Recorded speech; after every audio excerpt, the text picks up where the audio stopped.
Alright, so I originally had another segment planned for today, but this kind of got a little bit of attention, especially in Papa Guts community and a couple of other places, and I think it's just worth talking about because I think there is some legitimate conversations to have here. It's about Caleb Hammer. Now, Caleb Hammer has always historically been cool. I've enjoyed Caleb Hammer's content on Financial Audit. I've reacted to 2 Financial Audit episodes on the channel already. We've also seen some very disingenuous Caleb Hammer hit pieces over the years, so, Caleb Hammer has historically been a generally good guy, but recently he's been kind of gooning a lot on Twitter, and what I mean by that is well, you're gonna see more as we go through the video. I have quite a bit of examples to pull up here, that I've prepared tabbed for what we're gonna talk about. But basically, Caleb Hammer is becoming very anti-SJW brained. Now, Caleb Hammer's politics, I've always assumed that he's like a more centrist, right-leaning person. Generally speaking, I really fucking, like, centrism kind of bothers me because a lot of centrists in 2025 just use that, as, like, plausible deniability and as a shield, but will actually just, like, regurgitate right-wing talking points and guzzle right-wing cum. A lot of centrists only give pushback to leftists, but don't give any pushback to right-wingers, even though right now they are objectively the more extreme side, just from a factual standpoint. But that's beside the point. It seems like Caleb Hammer has kind of just, like, taken that route. Like, generally speaking, I think Caleb Hammer has had some good, like, he has some left-leaning beliefs. Like, he believes in, like, public transportation, like, that, community colleges or some universities should be, free. He says he would have to double-check the math on that, but, there's, like, a couple of other things. Obviously, like, he advocates for gay and trans people. It's, like, kind of the bare minimum, but... I mean, hey, at least he's not, like, going down, like, the Nick Fuentes route. Not that I know of. Not like his co-host, but, talk more about that later. But yeah, let's just get into some of these tweets, because I think this is, important. So, a couple of these are deleted, so I had to pull up, like, a screenshot viewer to get, some of these tweets back. But this one tweet is, I've never seen a more desperate cope. So it is retweeting this person, that says, working a 9 to 5 means selling your body way more than any OF girl does. This tweet is obviously fucking stupid. Not from Caleb, but from the girl. Kind of from Caleb, but in a moment. This girl is obviously just rage baiting on Twitter because she's trying to plug her OnlyFans. Like, I checked her Twitter, and she has, like, an OF link in her bio and everything. Like, she's trying to plug her OnlyFans just by rage baiting. That's the strategy. Like, you gotta just, like, not engage with people like this. This is obviously a really fucking stupid thing to say. And then Caleb says, I've never seen a more desperate cope. Like, Caleb, you're feeding into the rage bait. It's like, I don't know, like, Caleb used to just use Twitter for, like, posting his clips, but instead he's gone down this route of just, like, now rage baiting on Twitter and falling for rage bait on Twitter. And it's really, like, he's basically appealing to a lot of conservatives, right? He's only pushing back against, like, extreme leftism or just, like, any person that's, like, left-leaning, and he's not really giving the right any meaningful pushback, at least not as much as he could be. Alright, so this next stuff. Rob Reiner, he's a movie director. He's also been involved in some political stuff as well. Was recently murdered, and his wife. Very tragic stuff. Apparently it was his son who murdered both of them. And apparently, like, the son apparently has had a lot of issues ever since he was, like, born. Like, apparently he's struggled a lot, and he's got a lot of issues. And so, it spawned, like, a whole bunch of different responses, right? Caleb Hammer tweets out, very different responses to the death of people that some have disagreements with. This right here is from, like, a bunch of right-leaning people that are saying, I disagree with so much what he says, and then they pull out a response, a bunch of responses to Charlie Kirk. So these are two different things. This comparison fucking sucks, and the reason why this comparison sucks is because Charlie Kirk is not the same as, like, a movie director who is involved in, like, some political speakings, right? Charlie Kirk, listen, what happened to him was terrible, he did not deserve to die, but holy fuck, can we stop pretending like Charlie Kirk was a good person? Like, it's okay to say Charlie Kirk sucked as a person. Like, we're gonna survive. Like, just because you criticize Charlie Kirk after his death doesn't mean, like, they're saying he deserves to die, or they're shitting on his death. All right. Now, yes, there were a lot of people that were shitting on Charlie Kirk's death. That's what some of these tweets were. That's not right. I don't agree with that. I don't subscribe to that. You shouldn't celebrate the death of Charlie Kirk. It's okay to feel apathetic to it. It's okay to not feel bad for Charlie Kirk dying, but don't fucking celebrate the death of Charlie Kirk. I think that's you shouldn't do that. He has said things like, if a black person is piloting an airplane, every passenger on that plane is in danger. That shit is, like, inherently racist. He has said historically that if an 11-year-old gets pregnant, that she should be forced to give birth to that child, which is absolutely fucking dangerous, because that daughter, like, if you are a young child giving birth to another child, you're actually risking the child, like, the person that's giving birth to die. You're actually, like, very much risking that heavily, and you're also causing a lot of distress to that person. You're also causing a lot of distress to the child that is going to be born. And we also know that a lot of conservatives that regurgitate pro-life talking points, they don't actually care about the child once they're born. They just say, oh, it's another life, but then you'll have some of them celebrate the death of Nancy Pelosi. Like, Trump is obviously, like, going to regurgitate that as well. Like, Trump also is, like, trying to actively take away, like, rights to healthcare and everything.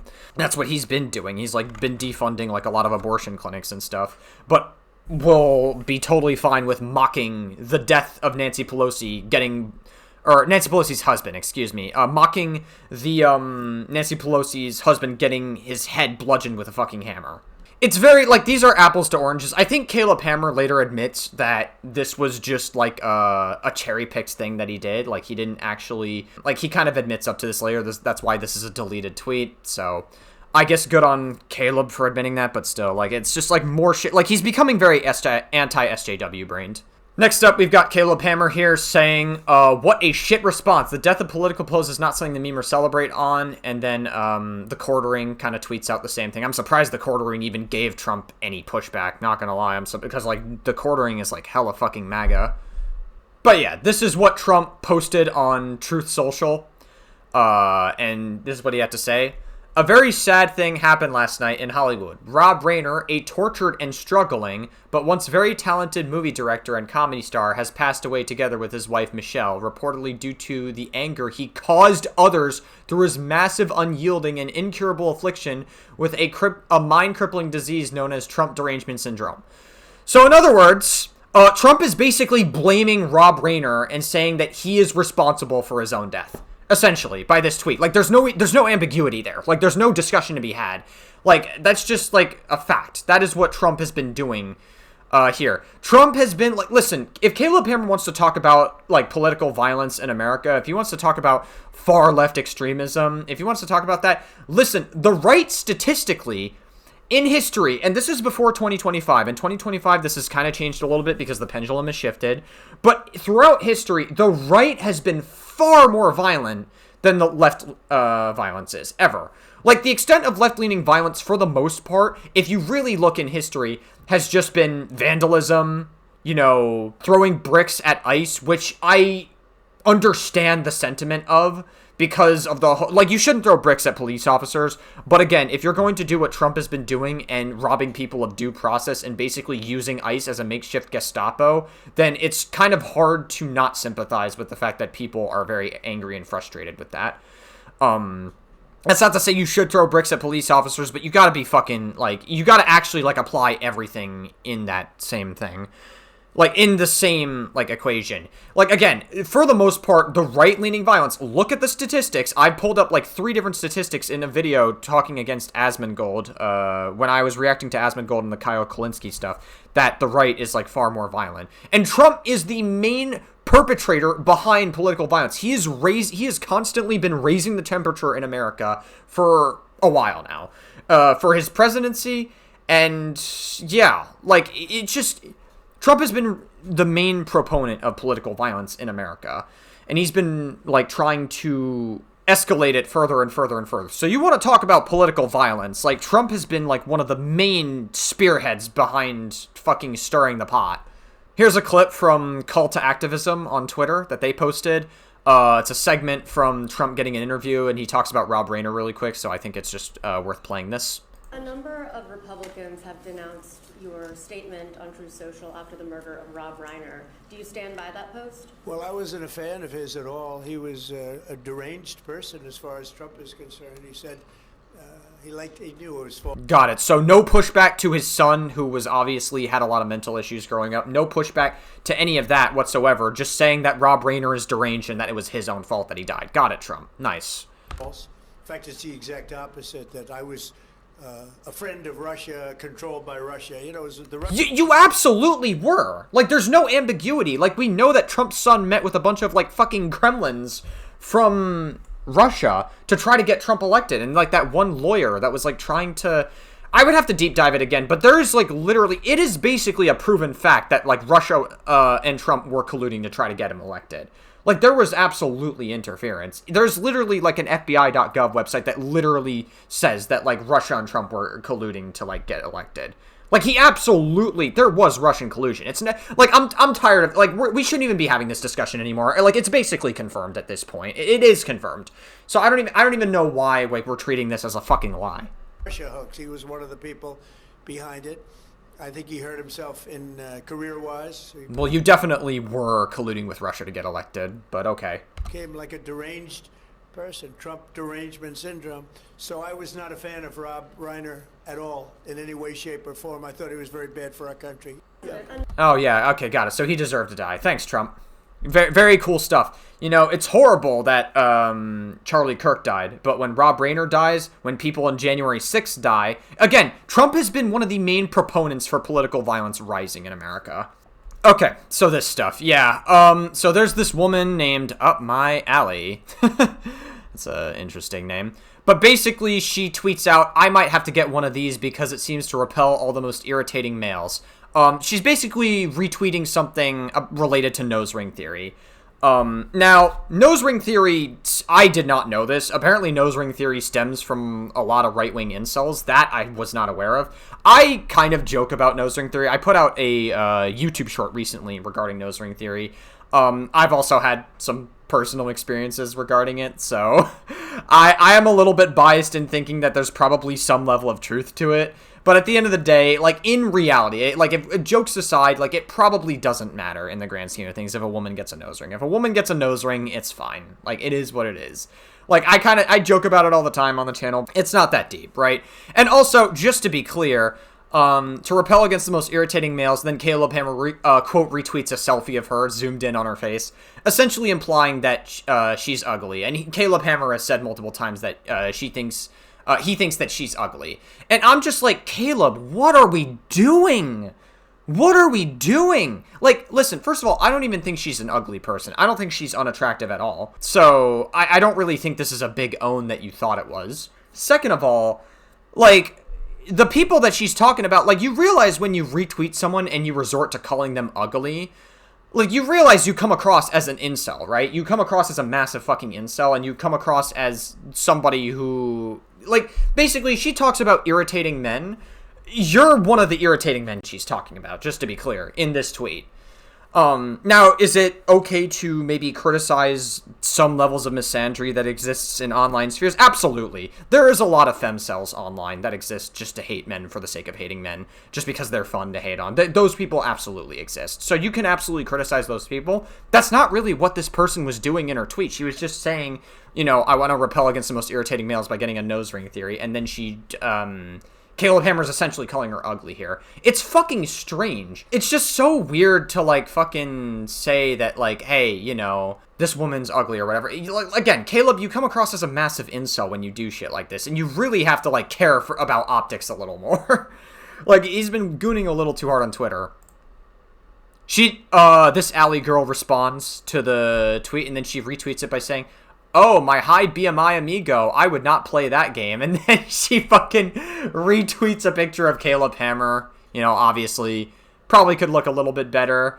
And then Caleb Hammer pretty much admits, okay, she kind of got me with that one. You know, you deserve the quote retweet. Caleb did tweet that. And I guess he deleted his response, so I was only able to retrieve this from Yeet. But yeah, Caleb, you kind of asked for this one, and she ratioed the fuck out of him, obviously. Yeah, you kind of asked for it. She kind of got you good with that one. Caleb Hammer does the same thing again with this trans woman. This trans woman said, I think I'm sold on getting a nose ring. Purely so creepy men will leave me the fuck alone. Yep. Listen, if that's the reason that women decide to get nose rings going forward, then I think it would make me like nose rings even more. personally, because listen, I've had bad experiences with people who have had nose rings. I think there's a level of truth that a lot of them are crazy. I've yet to meet some sane ones. Like, I've met, like, maybe, like, one or two, but for the most part, there have been a lot of them that are insane. I might be in the minority of people that think that. I kind of am joking about that, but, like, I know just because somebody has a nose ring doesn't necessarily mean that they are inherently a crazy person, right?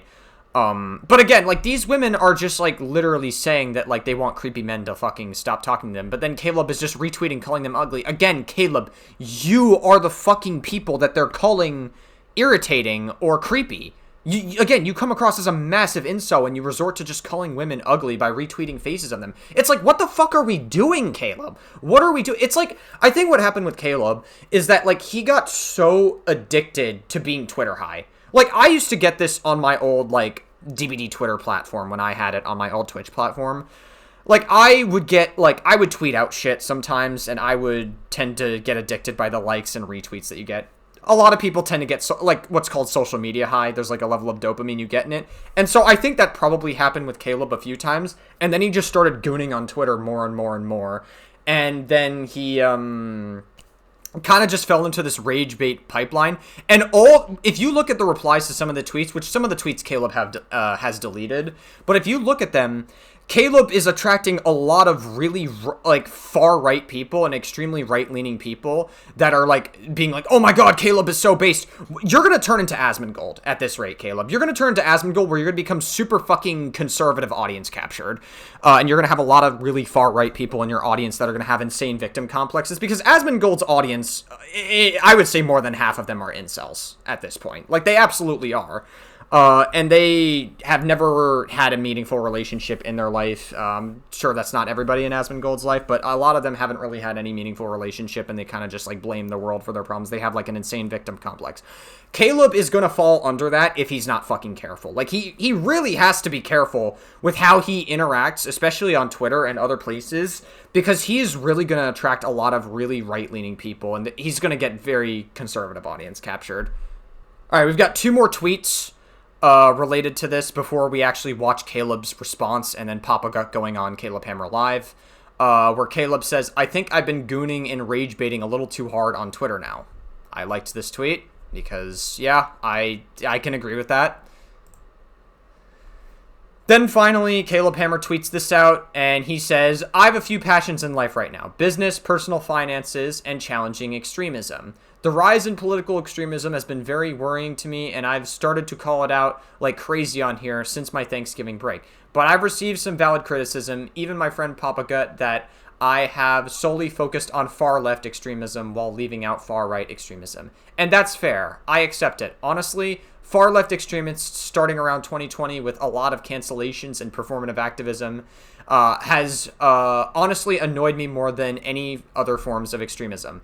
There is a level of truth to that. I think that, like, again, when we were in 2020, the pendulum was very left, and it was kind of annoying at times. Like, it was 2020 TikTok energy, and it was, like, very annoying.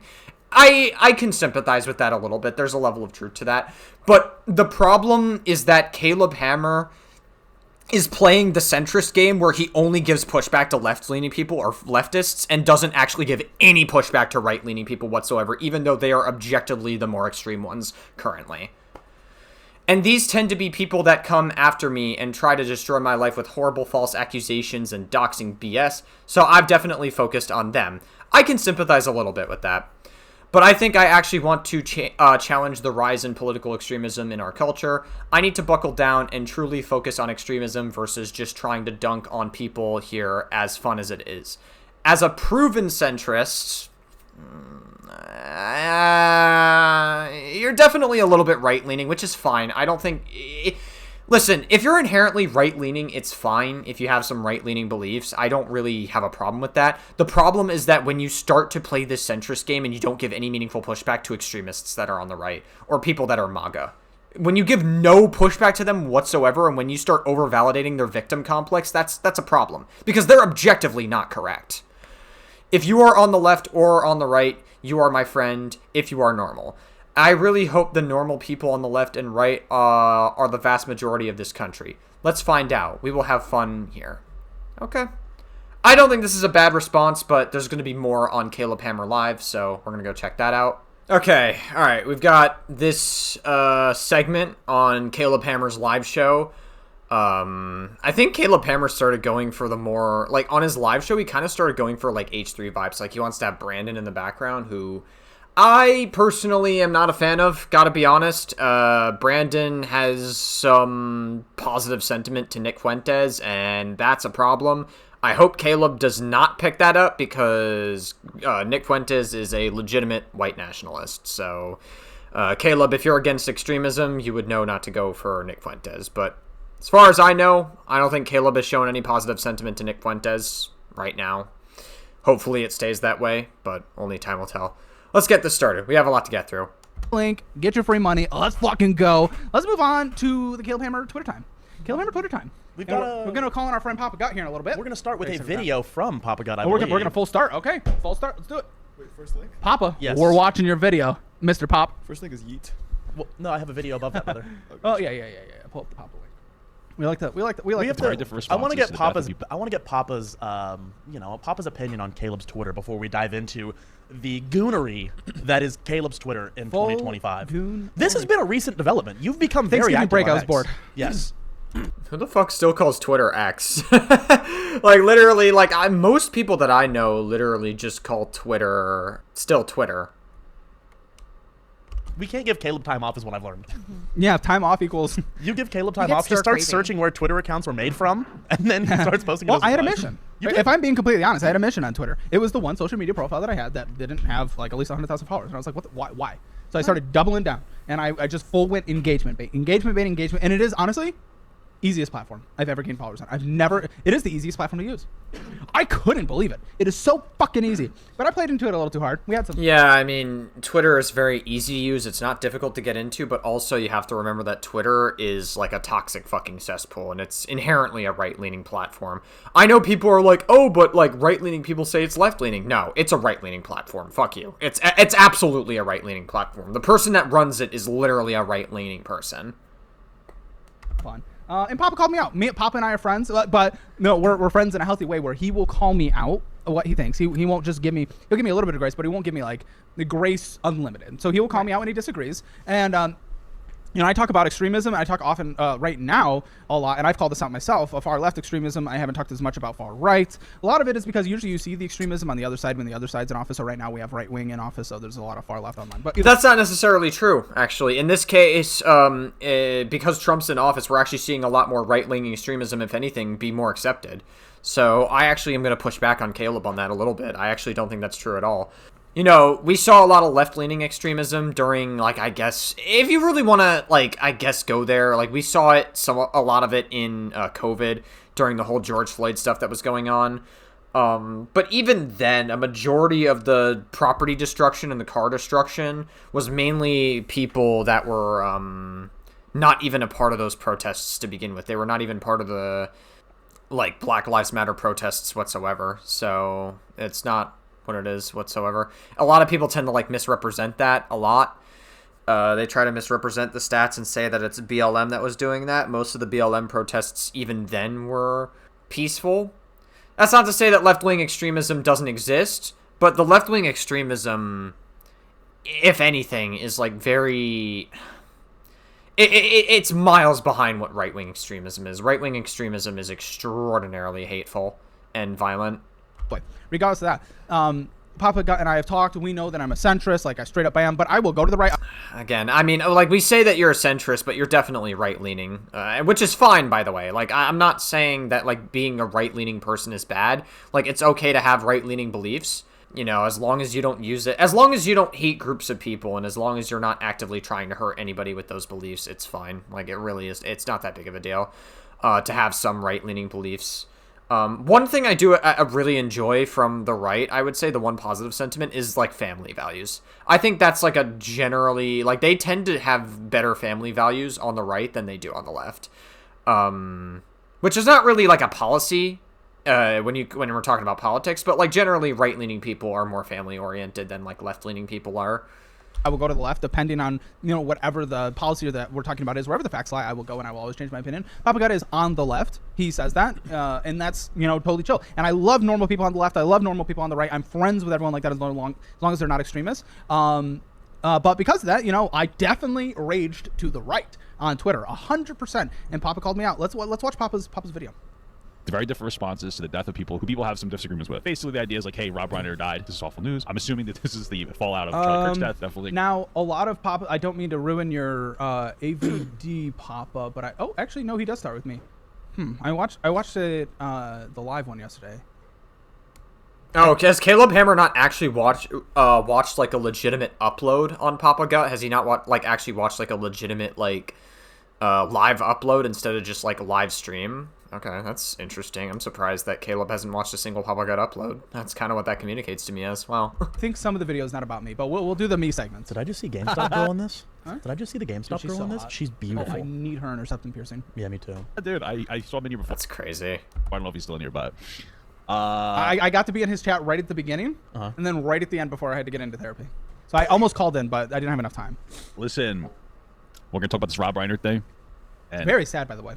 Incredibly sad. Horrendously sad. Yes. Great director. Loved him in like Wolf of Wall Street. It's so sad. And honestly, I hated Trump's response. Oh, I yeah. hated It was- It was bad. Awful. Also, the story. I mean, Trump literally blamed Rob Reiner for his own death. Like, he literally downplayed it, and he's like fucking mocking him and making fun of him, and he's like shitting on him in the grave. Meanwhile, when Charlie Kirk died, he didn't do the same thing with him. Wonder why. That Not saying you should shit on Charlie Kirk's death, but, like, again, when we compare Charlie Kirk and Rob Reiner, Charlie Kirk was infinitely worse. Charlie Kirk was not a good person.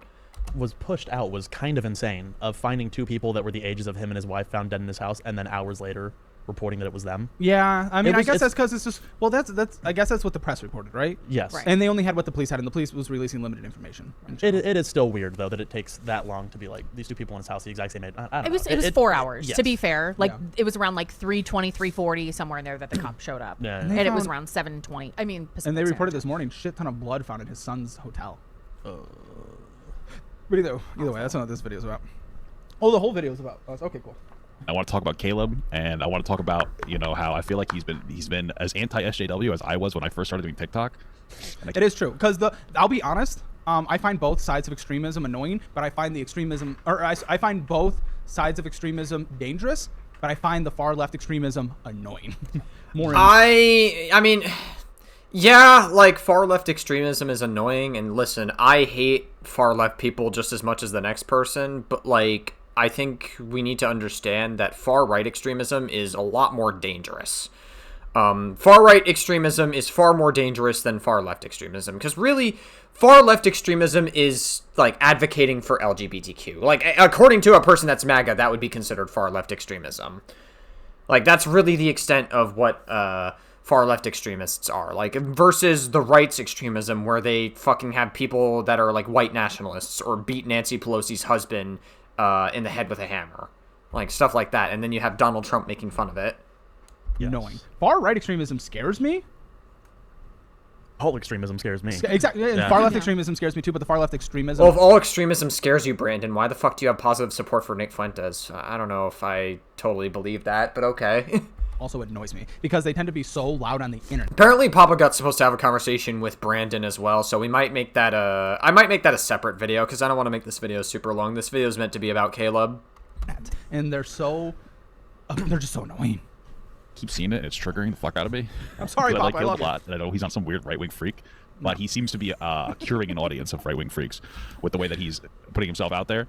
Those have certainly definitely been the people that have engaged with it more, people on the right, because I was dunking on people on the far left. I think I see that. Yeah, and the thing is, like, Caleb, the main criticism really with Caleb is that he's not, and I feel like Caleb kind of misunderstands this a little bit, and he's not truly getting it, but I think the main criticism is that the criticism to the far right is disproportionate compared to the far left, and even in this very live stream, Caleb is still exhibiting it, where he's not giving enough pushback to the far right as much as he would give pushback to far left people. And that's probably, like, it boils down to, like, probably a personal thing. I really think it's a combination of Caleb getting social media high and it being like a personal thing, because a lot of those far left people, Caleb makes content that would trigger people on the far left. And that there's probably a level of truth to that, so that's probably why he gives them more pushback. And I'd rather say something now. That's you know. But let's kind of start here. Hey guys, if you're seeing this, my editor had to jam this into the middle of the video in an incredibly jarring way because I forgot to plug my Papa Gut Leftovers channel with some great hits like the DoorDash girl just went to court, or it's time to boycott Coke. We'll let Papa And plug somewhere it. in here is me We're a with fan my of shirt Papa. off. When he reacts to financial audit, he listens to the sponsorship, so we love Papa. Forgot which Wow. video. Hey, I mean, listen, you know, I gotta return that respect. At least we respect Caleb for doing that. It is. What a Supporting man. the sponsor, It's in Papa. there though. It's talking about the Whoa, Papa Got Leftovers is crazy. Boy Scouts. There you go. You'll love that.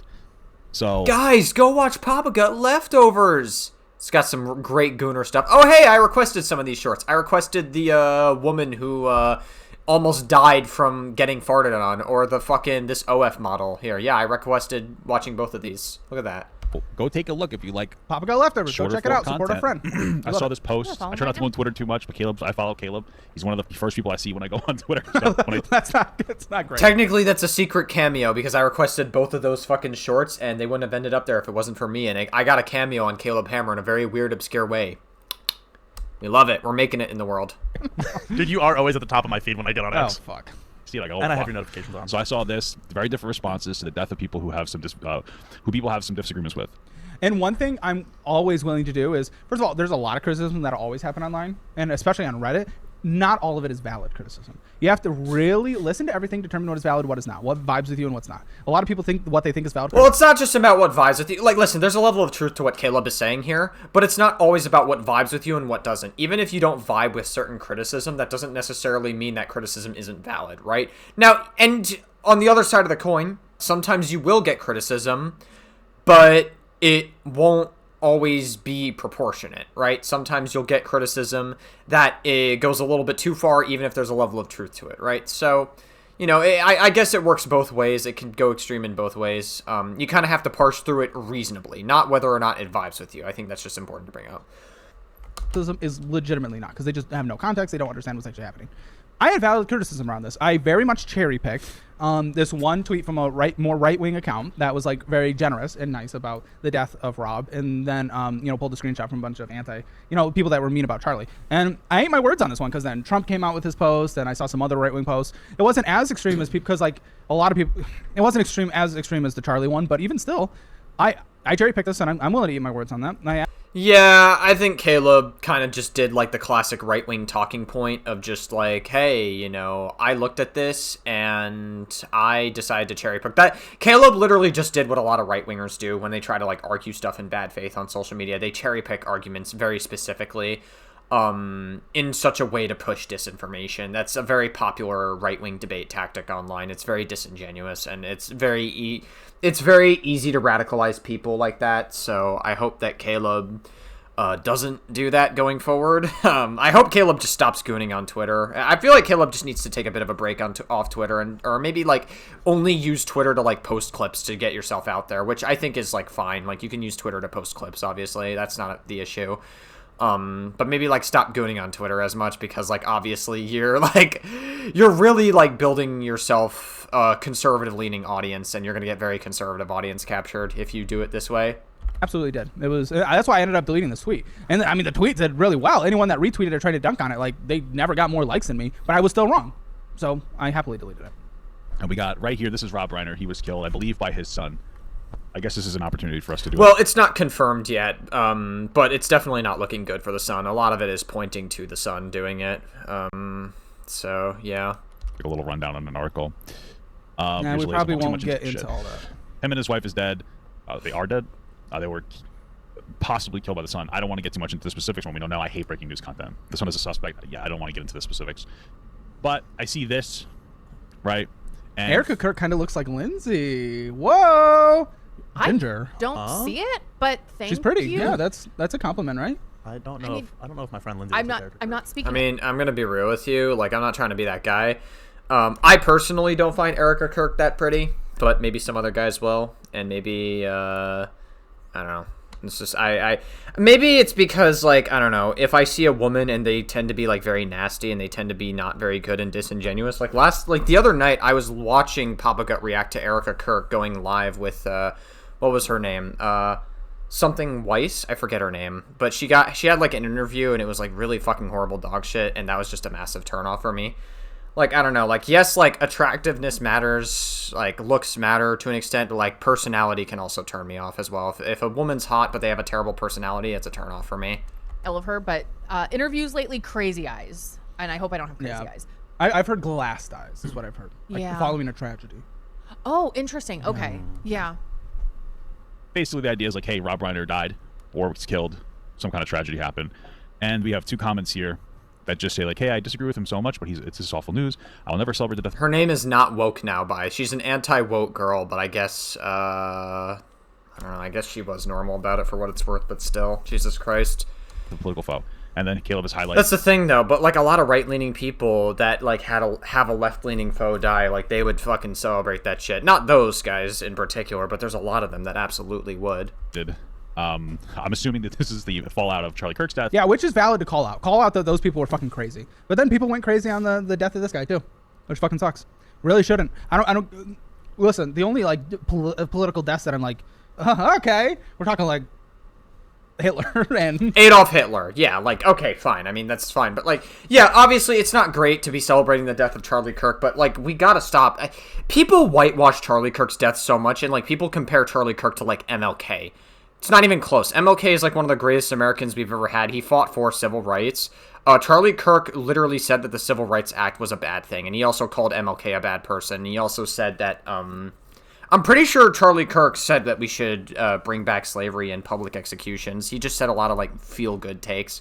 He also said that if a 11-year-old gets raped and she gets pregnant, she should be forced to carry that child. So, that's good. That's amazing stuff, Charlie. Good stuff. Yeah, I just don't think Charlie Kirk was a good person. Like a horrible dictator. I don't think I'm going to be terribly sad when Putin's gone. You know, just like really bad people, Kim Jong-un. The Kim Jongs, yeah. Yeah, not, you know, but as far as just people that disagree with you, even a president of the United States, because they're not dictators or anything, those, if you celebrate the death of anyone, horrible. I mean, Biden is going to die in the coming years. He's old. Trump is going to die in the coming years. They are old. He's old. They're old guys. It's going to be disgusting to see the online commentary. People that cheer for the death of any of that. It really fucking sucks. They just disagree with you. And that's what I hate. That's what I want to curate my Twitter to, is more calling out extremism, but I got a little excited. Yeah, I mean, like, listen, Caleb, you want to call out extremism, that's fine, but you have to be very proportionate about it. Right-wing extremism is far more dangerous than left-wing extremism. And, like, the criticism that we're going to keep regurgitating, I'm going to sound like a broken record in this video, is the fact that you weren't giving proportionate criticism to the right. The moment you criticized the right, it wasn't nearly as much outrage as when you were criticizing the left. That's the criticism. I think Caleb kind of, like, sort of just doesn't understand that as much, but still. From Nurse Movies, Trump next. Definitely, definitely crazy. But yeah, do Matt Walsh next. A bunch of terrible stuff. Notice that all of these are on Blue Sky as well. Like, listen, like, again, Blue Sky does tend to be, it's obviously a more left-leaning platform. I literally was having a discussion about someone with Ethan Klein. I disagreed with them slightly, and then they just blocked me. I said I respectfully disagree with you, and then they just blocked me. I was like, oh, okay, that's cool. Yeah, crazy stuff, dude. I think is obviously inappropriate. And it's like, it's one thing if you want to curate your space to not be right-leaning. It's another thing to fucking ostracize people or get rid of them for slightly disagreeing with you. Interesting. I do want to say one thing, though. Let's be real. There's a difference between Rob Reiner, the Hollywood guy, and Charlie Kirk, the guy whose entire content strategy was to try to rage bait kids on college campuses. Well, yeah, I mean, they were different people. But Rob Reiner was very, very, very big in the political talk space, on, like, going on, you know, even like Bill Maher's show or Piers Morgan. So he was still very big. No, he didn't go to college campuses. It wasn't exactly the same thing. But he wasn't just a director actor either. He was very big in the political space. But he was also very... Yeah, he was, but also just the thing is, like, Charlie Kirk is I think, again, Caleb, the criticism is that Charlie Kirk is a more extreme person, and Charlie Kirk is not a good person. Rob Reiner was just talking in the political space, and he wasn't, like, spreading, like, nasty views like Charlie Kirk was. Again, Charlie Kirk didn't deserve to die, but still, like, Charlie Kirk was absolutely pushing for really disgusting ideas. Be gracious. Way more than Rob Reiner was doing. When met him in person, I've heard a lot of stories that people have been sharing that are very, very on the right, who've met him, and they said he was incredibly nice in person. Charlie Kirk, who doesn't deserve to be assassinated, And I think that a lot of the stuff on social media was disgusting. But like Charlie Kirk is in the political sphere and has said some pretty disgusting shit. He's talked about how MLK, which I think is one of the greatest Americans in our entire history, he said he was a bad person, said we shouldn't have had the Civil Rights Act. He's famously said that if his daughter was raped, like at 12, he would make her carry the baby. I'm at a point now where I'm done with like the pro-life. That's child abuse, and if you disagree, you have religious psychosis, because that is like actual. Your child could die from giving birth to a jerk who famously mocked. Wait, why are you skipping, Caleb? This is all good. Like, literally, Papa Gut is speaking facts here. Like, I agree with all of this. Like, Papa Gut's speaking facts. Why are you skipping this? That it was actually Nancy Pelosi's lover, or Nancy Pelosi. Why are you, Caleb? Come on. Why are you skipping this? Husband's lover. Yeah, we shouldn't have mocked that either. When because I know people on the right did mock when Nancy Pelosi's husband got hit.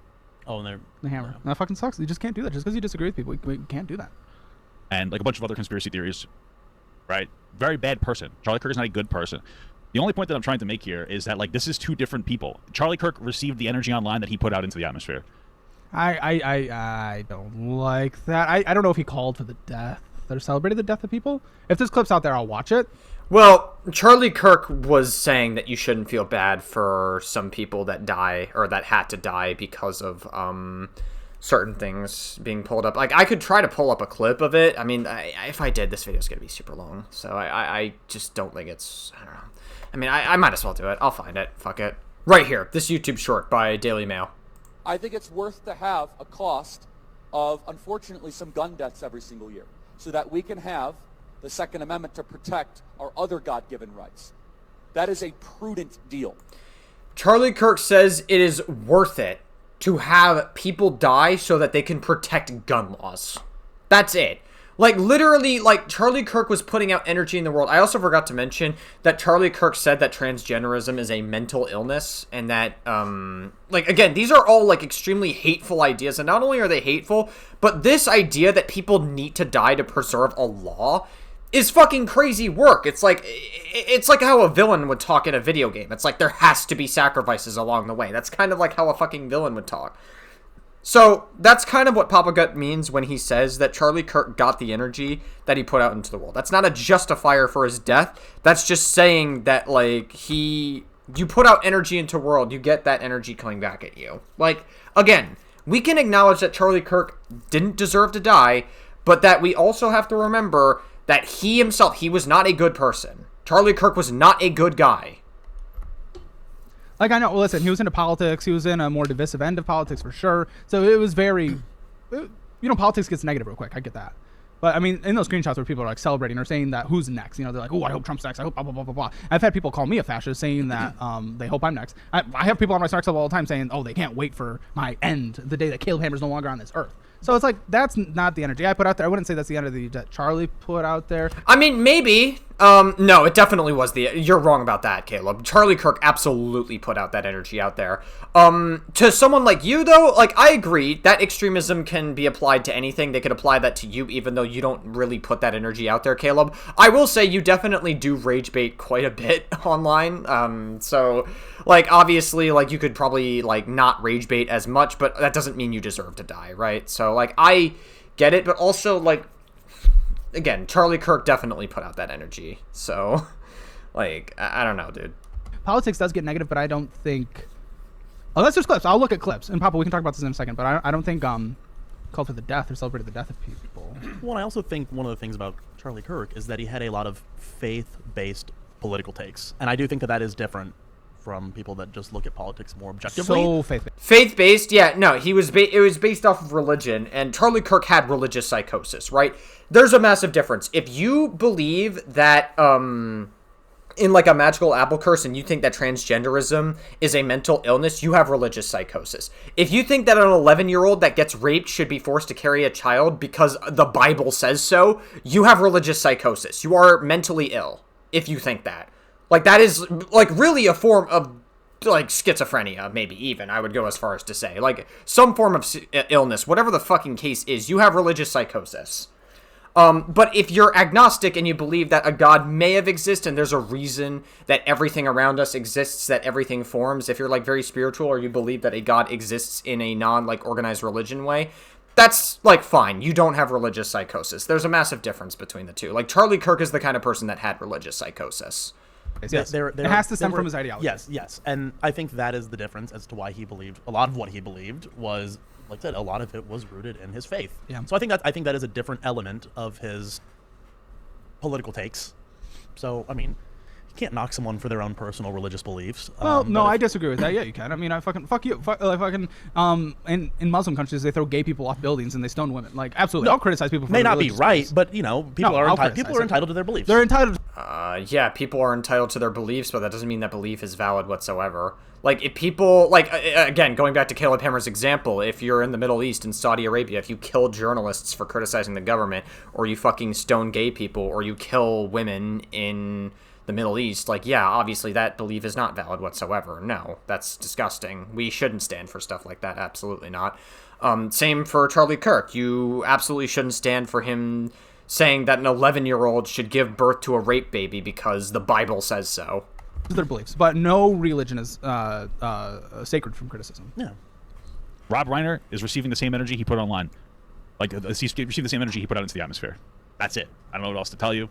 These are two very different people. Rob was very, very negative in his political speeches. Not speeches, when he was doing interviews and stuff like that. Again, and it's fine if anyone disagrees with what he was saying or agrees with it. I still don't think we should cheer for it. Still think that this It's fine.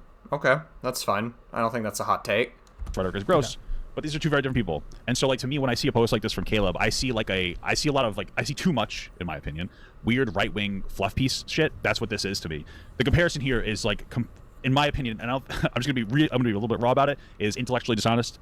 I don't think Caleb. Well, I do agree with that. No, because I cherry picked one tweet versus 1,000 tweets. So that is very. And mainly, also you have to remember, Caleb, that you were viewing Blue Sky, where a lot of people on Blue Sky were cheering on the death of Charlie Kirk, which is absolutely disgusting. You should not be cheering on the death of Charlie Kirk. That's disgusting. I wouldn't cheer on the death for somebody that happened on the left, or like a left-leaning political figure. Like, if Gavin Newsom got shot, if Bernie Sanders got shot, I absolutely would not be cheering for those. So you shouldn't cheer for the death of Charlie Kirk. But it's okay to acknowledge that Charlie Kirk was not a good person. I think it's also okay to feel apathetic to his death. It's okay to not feel bad that he died. I think that's also valid. The problem is when you celebrate it online. That is a precedent that you absolutely should not be cheering on. That's, like, not something you should be doing. It's fine to not feel bad for the death of Charlie Kirk. I totally get it. It's fine to not feel bad for him, but you gotta acknowledge that it's there's two different things. Very valid criticism. I was very cherry picked, and that's why I deleted it. I was wrong on that. Was being dishonest. I think Caleb's being psyoped by fucking Twitter. I really think you should get the fuck off. I'll be honest. I mean, again, like I said, I played way too much into the engagement game of that. I was legit having fun, and it's not necessarily healthy. It's not necessarily healthy. No, it's not, because when you play into the engagement game, the reality is that you're attracting a lot of right-wingers into your audience, and we were seeing this in Caleb's chat. Like, there were people in Caleb's chat that were dog whistling, like, JQ conspiracy theories, and I'm just like, Caleb, you gotta watch out for that shit. Like, because some of these right-wingers, like, don't like Jewish people. They don't particularly care for marginalized groups. And they were literally putting, like, JQ dog whistle conspiracy theories in Caleb's chat. You have to watch out for motherfuckers like those. There was, like, there was 3 examples Papa Gut gave. The last example he gave I thought was kind of a reach from Papa Gut's side. But the first 2 were valid. Like, they were absolutely fucking crazy. Twitter is actual brain rot, and The reason why I say the last one was kind of a reach was because that last person was just criticizing the Israeli government, and I feel like that's, like, not that big of a deal. You can't for sure say that he was pushing a JQ conspiracy theory. It's possible maybe he has pushed JQ conspiracy theories, but, like, that comment alone, I didn't really see it. It outrage harms you, and it psyops you into having, like, insane opinions regardless of what side of the aisle you're on. So yeah, 2 very different cases just on their face, and I love Caleb. He's like, I love you too. We're big Papa Gut fans here. We like Papa Gut. We're friends. We love him. He's called into financial audit. We like him. It's totally healthy to have normal disagreements. And I mean, I agreed with what he said, at least in terms of my tweet and me cherry picking things for sure. Well, he is unironically my. Yeah, I mean, Caleb definitely gooned too close to the sun. Just do better. Listen, I don't have a problem that Caleb is a little bit right-leaning. If he is. Like, I really don't have a problem with that whatsoever. Caleb's not an extremist. I know he's not, like, a far-right cum guzzler. I know that, like, he's not like that. So I don't particularly, like, throughout history, like, Caleb Hammer has generally been cool and fun to watch. I think he needs to like stop gooning on Twitter so much. He needs to stop fucking spending so much time on Twitter because he can get psyoped into being a conservative cum guzzler, and he can also get conservative audience captured. We're already seeing that happen. Like we saw that today where Caleb Hammer's chat was literally like a lot of them were conservatives. We had someone in Papa Gut's chat earlier on the stream before Papa got called on to this video that I'm reacting to. We had like a fucking MAGA person in Papa Gut's chat come, and I assume it was from Caleb's chat or whatever. But still, The best content creator friend. Yeah, I like Caleb a lot. We are. And like, Caleb's not some right-wing freak, but when I see all his I'm Twitter incredibly centrist, but I've tweeted more to the right for sure. shit is like right-wing freak shit, honestly. So it frustrates me because I'm afraid that Caleb's gonna say stuff on the internet, get a bunch of dumbass fucking right-wingers, and then he's gonna get audience captured by right-wingers. So obviously the most. That's a valid fear, regardless if it's left or right. I think that's one of Frogan's main issues that she just dealt with. Is she just went hyper to the extreme left, so she's audience captured there, and now she can't really do anything. Can't really do anything. I don't want to be audience captured by anyone. I want the audience that I have to know I will always try to be as objective possible, and I don't care if I piss people off. And I will also be offensive, and I will be a gooner, and I don't give a fuck. I do not give a fuck. Well, okay. I mean, that's fine if you want to do that, but I also think some valid criticism that I'm going to push back on Caleb for a little bit is that, like, you should care about optics a little bit. You don't have to care about optics so much to the point where you're audience captured, because, like, if you care about optics too much, that's another way to get audience captured, and you don't want to do that either. But the problem is that if you don't give so much of a fuck to the point where you say anything, that could really hurt your brand. And you don't want to, like, hurt your brand too much, especially when it comes to financial audit. So, just, yeah. Try to call it out like it's a criticism to me, and, like, they're like, it upsets me. It's like, I don't care. I'm a gooner. I make jokes. I am inappropriate, and I love it. I fucking love it. I still think you should play up to optics just a little more. Not so much to the point where you should get audience captured, but, like, still. Like, again, it's important to have a perfect balance. That's the audience I want to care. People who know who I am. And I'm going to be myself at all times. I mean, I think it's reassuring to know that Caleb's not going to get right-wing audience captured. I think that's reassuring. I just really think that Caleb needs to be a little bit careful when it comes to, like, playing for optics just a little bit, considering he does have a very big platform. All times. Because listen, if I want to do this for the rest of my life, and who even fucking knows, I don't want to fake anything. Too much work, too much pressure. I don't care. I'm me. I don't want to be audience captured by anyone. Logical. I mean, yeah, I don't want to be audience captured here. It's good to not be audience captured, especially because, like, yeah, it's very easy to get audience captured if you play it up to one side way too much. But still, you have to, like, again, I would say care about your optics a little better, especially when you're presenting the way you're presenting yourself on Twitter, because you're attracting a lot of really far-right freaks into your audience. Follow-up, though, is that, like, these are Trump's words. And Yeah. Donald Trump is also somebody who has been escalating political violence in a really dangerous way. He's the president of the United States. He should not have tweeted that. Well, truth that. That is not the response. That is not the response to make. No. Realistically speaking, Donald Trump is escalating political violence consistently more than anybody else. He's the president. He's the most popular. Oh, absolutely. Absolutely. Trump has been one of the biggest escalators of political violence that we've seen in this term alone. Way more than the previous term. And in the previous term, I guess technically in between both terms, was January 6th. That was, like, a big one that he pushed. But, like, he's been, like, really raising the temperature and rage baiting so much in his presidency during, like, this year in particular. He's been one of the biggest proponents of political violence. He's the most powerful man. I kind of went on autopilot when I was talking there for a bit. I'm seeing some anti-gut chat in chat. Listen, I know you might disagree with his take on this, and there's some things I disagree with here that obviously I called out. No. I do recommend checking out his content in general, though. Just because he is on the left, he's not far left. I know him personally. He is not far left. He is in the normal left, and he makes good content. He does a really good job at wading through the overly weird performative cancellations. He objectively looks at situations, and he calls out people that bullshit cancel people all the time, and he's a pretty good objective guy, and I recommend giving him a chance, even if you disagree with his take here. I do recommend that. Honestly, facts. I agree. That's what I like about Papa God. He's like one of the very few normal people online. And we need that now more than ever. We need more normal people online because so many fucking people are just not normal. They go so far left or so far right. Like, they go, like, everything is so yes or no online. It's just, like, we need more people like Papa Gut. That's kind of why I started doing the content that I was doing, because I don't want to be on, like, the extreme far end of any spectrum. I'm way more left-leaning, I would say. I'm probably the most left-leaning person in the entire family, but still. I don't want to be one of those people ever, including like you to me. If you disagree with something I say, that's okay. Don't write me off. Don't write him off as well. Okay? Sounds like I agree. 100%. W Papa Gut. Hassan, trust me, he hates Hassan. I don't know if he hates Hassan, but he is incredibly anti-Hassan. Papa Gut definitely is not a huge fan of Hassan. I don't know if Papa Gut has hatred in his heart. The thing about hatred is a very strong emotion. Papa Gut doesn't strike me as like a hateful person. He gives a lot of pushback to people he does not like at all or heavily dislikes. But I don't know. I don't think I've ever seen Papa Gut actually like have hatred. You know what I mean? Like, it's very rare for Papa Gut to like go on the hateful side of things. Like, I've never gotten that from him. I recommend giving him a chance. Most influential man in the entire world. He has no interest in lowering the temperature. He didn't talk about Melissa Hortman being assassinated by Republicans in her own house. You know, it's just very much a victim complex. Well, he pushes this idea that there's like disproportionate violence coming from the left. I have absolutely no problem with having a conversation about the political violence of COVID. The statistics said that conservatives are more violent. I think there's a productive conversation to have about COVID and everything going on during like the BLM riot. Get to my Twitter. Obama didn't like how he get to my Twitter privately a little bit, you know. So, you know. I don't think you should skip out on this too much, Caleb. But I mean, I kind of get it. If you just want to go to your Twitter, I guess. I don't think you should have skipped the first time, like earlier before this time that you skipped. I feel like that was like important stuff about Charlie Kirk. There's a lot going on, man. But then this is Trump's perspective, and I know Caleb responds to it. I'm going to show you in a second. Yeah, I called that. Scroll through Caleb's page a little bit, and I'm just going to give you like my raw, feelings and some stuff. But then Adam Mockler was somebody I follow too. I'm not Lily's friend. He's cool.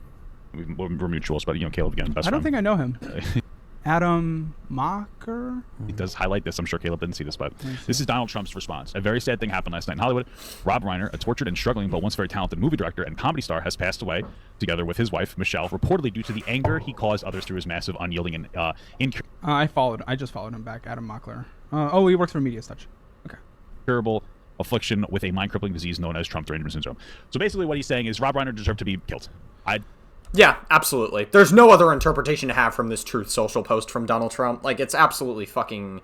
It's a nasty thing to imply that Rob Reiner was responsible for his own death, even though he was killed by his own son. That's fucking insane work. Yeah, it's hard. It's a shit response. It's just a shit response. You shouldn't be... It's a little hard to decipher what he always means, but... Because he just kind of... I don't think I don't know about that one, Caleb. It's not hard to decipher. He made it pretty fucking clear that it was his fault. Like, there's no other interpretation from that.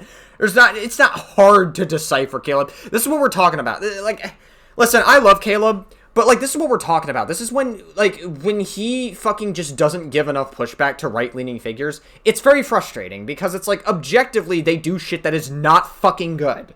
Like, objectively speaking, it's fine to call out left-wing extremism and the people that were celebrating the death of Charlie Kirk. That's fine, you could do that, but you're not giving that same energy to when right-wingers do the same thing. And I think that's the problem, Caleb, is that you just aren't giving that same energy back. That's, like, what the biggest criticism is. I don't even know what to take away from this response other than he's kind of crapping on someone while they're down, and I don't like that. Time and place. Like, this wasn't Rob Reiner. It's not even like a time and place thing. You just shouldn't be implying that he was responsible for his own death at all. Like, that, it's not even a time and place thing. It was just a shitty thing to say, period, about someone else's death. It's not a time and place thing at all. Criticizing the big beautiful bill on Bill Maher or something. Yeah. This man and his wife were murdered. Yeah. You can just as easily not. If you want to write this, fine. Posting this is disgusting. Write it down. What do you mean, like, write it down where? Read it. Put it away. Yes. I guess. I don't fucking know. I feel like that's a little bit too light of a response to someone like fucking Trump. But okay. Again, because considering that Trump is like the #1 pusher of political violence, which is something that Caleb just doesn't seem to push back on as much, which again is a little frustrating. Bond in the N-word. Just sketch it. Put it away. Sketching. That's it. That's it. I am low battery on this. I need an outlet over here, Wes. And we love the N-word here, but no, we don't. Caleb, that's crazy. We don't. Jesus Christ, Caleb. All right, you're being too edgy. No, we don't. Yeah, I was gonna say I did not opt into that. No, we don't like the N-word here. That's just a fact. All right, Caleb's being a little bit edgy there. Jesus Christ. That is what this. Okay, let's get more onto my Twitter though. Sorry, Papa. I'm fast forwarding because we got the time limit. I know. We want to talk about Trump. I want to get to my Twitter. Of course, more than a year, but I would have like a quick chat with them, or we could talk on whatever you want. This is Adam Mockler saying this. But I do kind of want to like also scroll a little through. I don't know if Trump. Okay, I here we don't go. know if Trump. I don't know if Caleb's still here, but I would have like a quick chat with him where we could talk on whatever you want to talk on. I don't know. Oh, I'm switching out my account, ladies and gentlemen. Yeah, we need to get a good permanent solution for that. Yeah, I just need to move that charger For sure. You know, if you want to talk on your live show or we just want to talk privately, just whatever's up to you. And we're But, about to talk. Papa's coming in soon. Beautiful thing, by the way. Caleb Hammer, number 6 YouTube charts. I think that's a beautiful thing. Thank you, audience, for that. Financial Audit, big show. So a lot of the takes that we have. Okay, so I'm just gonna go through them like raw. I did a little bit of trimming through here.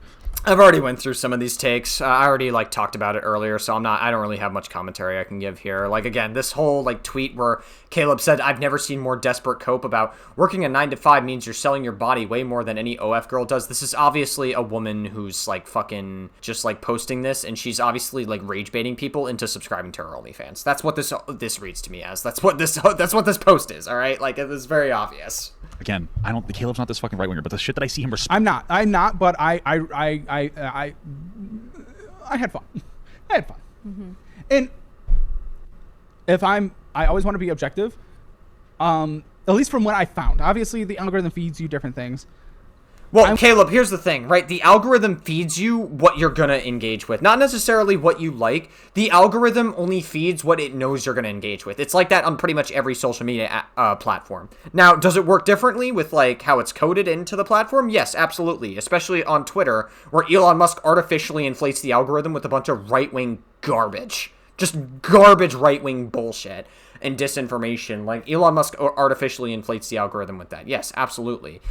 The responses that you're seeing, Twitter's algorithm knows you're going to engage with it to some capacity, and that you're going to engage with like some level of bullshit. So that's the algorithm that you're seeing is like trying to rage bait you into it.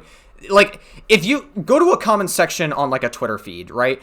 Just anywhere or on any social media platform. If you on TikTok, right? If you go to like a popular TikTok and you look at the comments on one account and then compare it to the comments that I might get, we're going to have two different results. That's the problem, is that it's completely different depending on who you view it from, because everybody's algorithm is curated in a very different way. Easy dunks for engagement to get above 100,000 followers. And the easiest dunks I can find on Twitter are like the far leftists. They really are. This is the easiest dunks. But so that's why I kind of looked into it for sure. Yeah, I mean, like I said, you had too much fun. And you probably got some money off it. You probably got some engagement off of it. I guess do your thing, but like maybe at some point, like try to find a place to keep it real. I guess be consistent with your own values. That's literally it. It's just be consistent with your own values. That's literally it. I don't think that's a difficult thing to ask for. I really like, again, I also think that your co-host Brandon is somebody I'm not particularly too fond of because he has super positive sentiment to Nick Fuentes. I think Papa Gut is going to have a conversation with him later about that. So hopefully that'll be productive. If they do, I definitely will react to that as well. And I'll definitely look into that as well because I feel like there's probably some level of conversation to have from that. Bond to is like almost always left-wing weirdos. Yeah, well, because they're like really big weirdos. Yeah. Like working a 9 to 5 means you're selling your body way more than OF girl. Obviously, this person's an idiot. But that's the fun thing to tweet. I love tweeting at an idiot. Right. You know, it's fun because like they would come on my show and I would essentially do that in person. Mm-hmm. Probably, and also I'm gonna just click on this and then quickly not have this on the screen. We know that this person probably does OnlyFans and they're rage baiting for money. Oh, that's yeah. exactly what they're That's doing. true. That's exactly what they're doing. So Caleb really, if anything, is helping her. That's true, but I also got my AdSense and I got my engagement. So sometimes it's a circle jerk of engagement on Twitter. Oftentimes. I guess, but like even then, like it's just like interacting with people like this is not worth it because like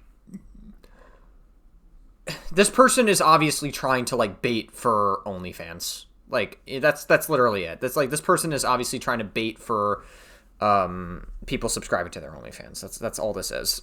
It actually pays really well. You get paid from Twitter? Yeah. What? My first week of doing engagement was thousands of dollars. Shut up. It was. I need to start rage baiting on Twitter. I know. I know you rage bait in real life. I know. I'm done rage. Let's monetize. I'm this. done rage baiting for free. Yeah. So That's crazy. So I had fun. Wow. I had fun. Are you gonna keep doing it? Tell me you haven't stopped. I'm changing my strategy. I'll talk about that at the end. Okay. Because Papa has some valid criticisms here. A business model for this. Yeah, but does Papa know how much money is coming in from this? Because he might walk it back if he knows that it's monetary. Maybe. Maybe. I don't know. I mean, like, I feel like I wouldn't really compromise. I mean, I guess if Caleb is making money off of it, I guess. But still, it's like one of those things where it's like, I wouldn't really compromise shit that I believe in for thousands of dollars online. Like, there are ways to rage bait, and I guess if Caleb changes his strategy, we're going to see how Caleb takes it from here. Like, Caleb probably still is going to rage bait on Twitter, but I think he says he's going to change his strategy. He's going to change, like, the way he engages with it. Because I feel like if he keeps doing it in the way he's currently doing it, he's absolutely going to have, like, a right-wing audience that's going to be, like, really unpleasant to deal with from, like, an optics standpoint from Caleb. We get a response to an obviously unserious fucking post. I've never seen more desperate cope. That's fine, though. Yeah, I don't really it's care fine. about It's not that one. This is talking about how they did, like, what they great with their guests. They always do generally great with their guests. I think Ooh, that- and we're not saying the numbers yet, but the end of year numbers are real good. The juiciest it's ever been. Oh my gosh, I love financial audit because throughout the entire year we get to see all the goon, all the drama, all the fun. Then at the end of the year we see the actual impact of the show and the people that have come on. It's like, oh fuck, they're doing really well because Right. they went through the Master Your Money program and all this stuff that we do and the Dollarwise app, all that good stuff. Ooh, it's delicious. The money, great. It blew my mind. This- Yeah. The number blew my mind when I saw it. Guess have done very well. Yeah. This is the shit that's, like, so weird to me that Caleb is, like, reposting girls saying they're ugly. So I don't really this understand what this... This one was kind of funny. We're gonna get into this one later, but this one was funny. Listen, Why? I don't really think it was that funny. I mean, it was funny that, to be honest with you, you put out that energy of insulting a girl for their looks, and then she ratioed the fuck out of you. That was kind of funny to see because that's like a bit of a karma bit you in the ass there, Caleb. You were kind of asking for that one. So... I don't know. And also, I don't even think she's that unattractive. She actually is, like, kind of cute. I like the way she looks. She's not even that, like, unattractive. Caleb thinks she looks ugly.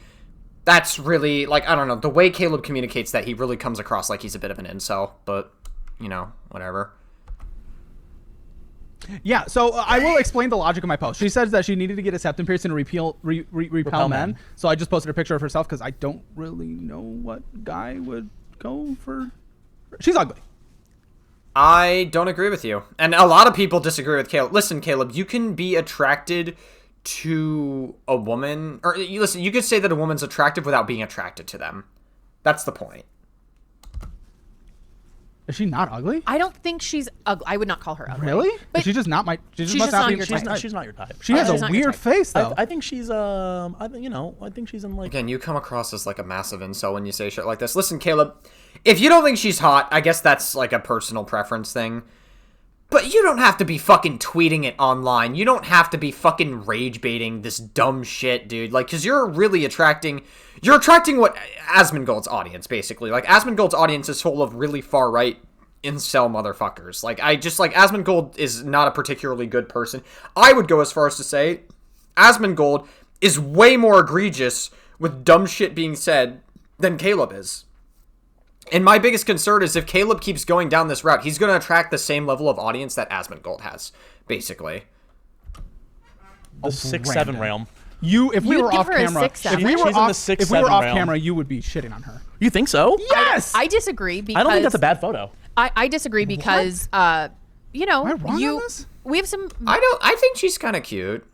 I like her. She's kind of cute. She's also from the UK. That's a plus. You know, I find British accents to be kind of, something about them is very enticing. Maybe she was born in the US but moved to the UK. I don't know. Very unlikely, though. I think she probably... It said that she was from the UK. I checked her profile. very attractive women come into this studio When? to film in Brandon Wood. Yeah, that's like 1 out of every 100. Based on recent results, I'll be honest. Yeah, we. No. Lindsay. Oh, I'll name them. It has been my 600-pound life central. We'll talk about this in the after Oh, we party. have a clip. Yeah, we can show it. Oh, we will We've had a few talk attractive about people, this. but- What are we talking about in the after party? But either way, don't even get me started, But then Brandon. she retweeted with a Bangers. couple-year old photo where I was about 20 pounds heavier and I was wearing a shirt that didn't fit. No, you look fat as fuck there. Yeah. You've lost a lot of weight. You I've look like a definitely meatball. lost weight, and I've done my facial hair better and even my hair better. But I get it. She had to scroll Far. like literal a potential hour based on how much we post to find that photo when I just had to find her most recent photo. But I guess other people don't think she's as ugly as I think she is. Maybe I just have my type. I don't know. Like, again, you can... That seems like an opinion that you should probably keep to yourself. Like, if you don't think somebody's attractive, That's a kind of opinion that I would keep to myself. Unless it's like a really, really, really nasty person. That's really awful. But she wasn't even being that nasty. All she said was literally like, I should get a nose ring to repel people. That's literally it. That's all she said. She said, maybe I should get a nose ring to repel against awful, irritating men. That's it. You can't even argue that she's like a bit of a misandrist or that she's a femcel. You can't even argue that. Like, she was literally just saying that there's like irritating men that she gets and that she should just get a nose ring to stop appealing to those men. Because like femcels is literally just people being angry at the world because they can't have a good boyfriend, and they think that being a femcel is a victim complex. That's like very different from what this woman was doing. Just to be absolutely clear, what she was doing, not even remotely in the same realm. Nothing against her. Honestly, I was doing the dunk. And she cooked me. She cooked me. It was my first ratio. Caleb got ratioed. That being said, if you look at her engagement, got ratioed hard. If we look at her engagement, we basically know for a fact she paid for likes. But just because you lost? Just because you lost the ratio, you think that she paid for likes? Why? See, this is what I'm talking, Caleb, this is what I'm talking about. It's like, when you say shit like this, you really do come across like a fucking incel when you say shit like this. It's like, I don't know, man. Like, listen, I know for a fact Caleb is not usually this awful, but like, it's like he's continuing to goon to the rage bait when he says shit like this, and he like really is gonna appeal to a lot of incels when he does stuff like this, like dunking on women for their looks or whatever. It's the kind of shit you would see from Andrew Tate, and like the rhetoric from like Andrew Tate, and you attract a lot of toxic people doing that. It looked really weird. It looked very, very weird. And only like 3 comments, and she limited who could comment because she's obviously a very brave soul that can handle. I leave my Twitter open. I mean, I checked her Twitter. She only has like, what, 1,000, 2,000 followers or whatever. She's not like a content creator to my knowledge. Like, she's just somebody on social media that probably wasn't expecting to get tons of people going after her, commenting like probably nasty things about her. So she probably privated her Twitter. Yeah, like, okay. I let anyone comment. Oh, yeah. No. But I mean, she's not a big content creator like you, Caleb. Like, you're a way bigger content creator than she is. So, like, that's, like, she's not going to be able to take that criticism as well as you will. You know, there's a difference. She probably is more of a private citizen, whereas you are a public figure. Yes, and that is valid. So she probably saw the comments coming through and went, oh, shit. Like, this is happening very quickly. Yeah, no, for sure. Your people there was no reason deal. to fully dunk on her, but just playing into the fun thing of, Twitter. And if you post on Twitter, it's fair that someone might retweet you. Oh. I mean, yeah, sure, but, like, the way you're engaging with it is really not... I don't think it's a particularly good way to brand yourself. Like, listen, if you want to rage bait on Twitter, like, do your thing to make money, but you absolutely have to change your strategy in the way you're doing it, because the way you're doing it right now is not good. That's the criticism. Yeah, that's the game. That's the game. If you're playing that game the moment you post. Mm-hmm. And I got ratioed, paid ratioed, but I got ratioed. Okay, dude, if you say so. I mean, again, I love Caleb. Like, I don't really hate Caleb after this, but it's still fucking, like, it's just, like, he's in such a weird arc right now. Get him with this one. I don't really understand. I mean, Caleb pulled his post down, so I don't know the specifics. I don't think I deleted the post at that point. I ended up deleting a few Twitter posts after I watched Papa Gut's video because I was like, there's some valid criticism here, and I want to reassess how I do Twitter. So I went through and I deleted some posts that don't really align with how I want my Twitter to be. I know what it is. It's the nose ring thing. I might have to get one of these. She looks fucking weird to me. Okay, I'm gonna to repel all the most irritating males. And then he's like, "Look at her." I guess he's trying to indicate she's ugly. I don't understand. I think I might be in the minority. I don't the sound of it. I think it's just a bad picture. Well, that's every picture on her Twitter. Understand. Again, Caleb, you're okay, dude. It's like so weird the way Caleb's engaging with this. I don't agree with him. I think Caleb is not going to be taking a W on this one whatsoever. But all right, dude. Why are you getting triggered over girls wanting to repel gross guys unless you're a gross guy? No, that wasn't the point, Papa. Silly Papa. The point was she said she needed a nose ring to do it, where I just said her looks would do it itself. Oh my god. Oh my god, Caleb, no.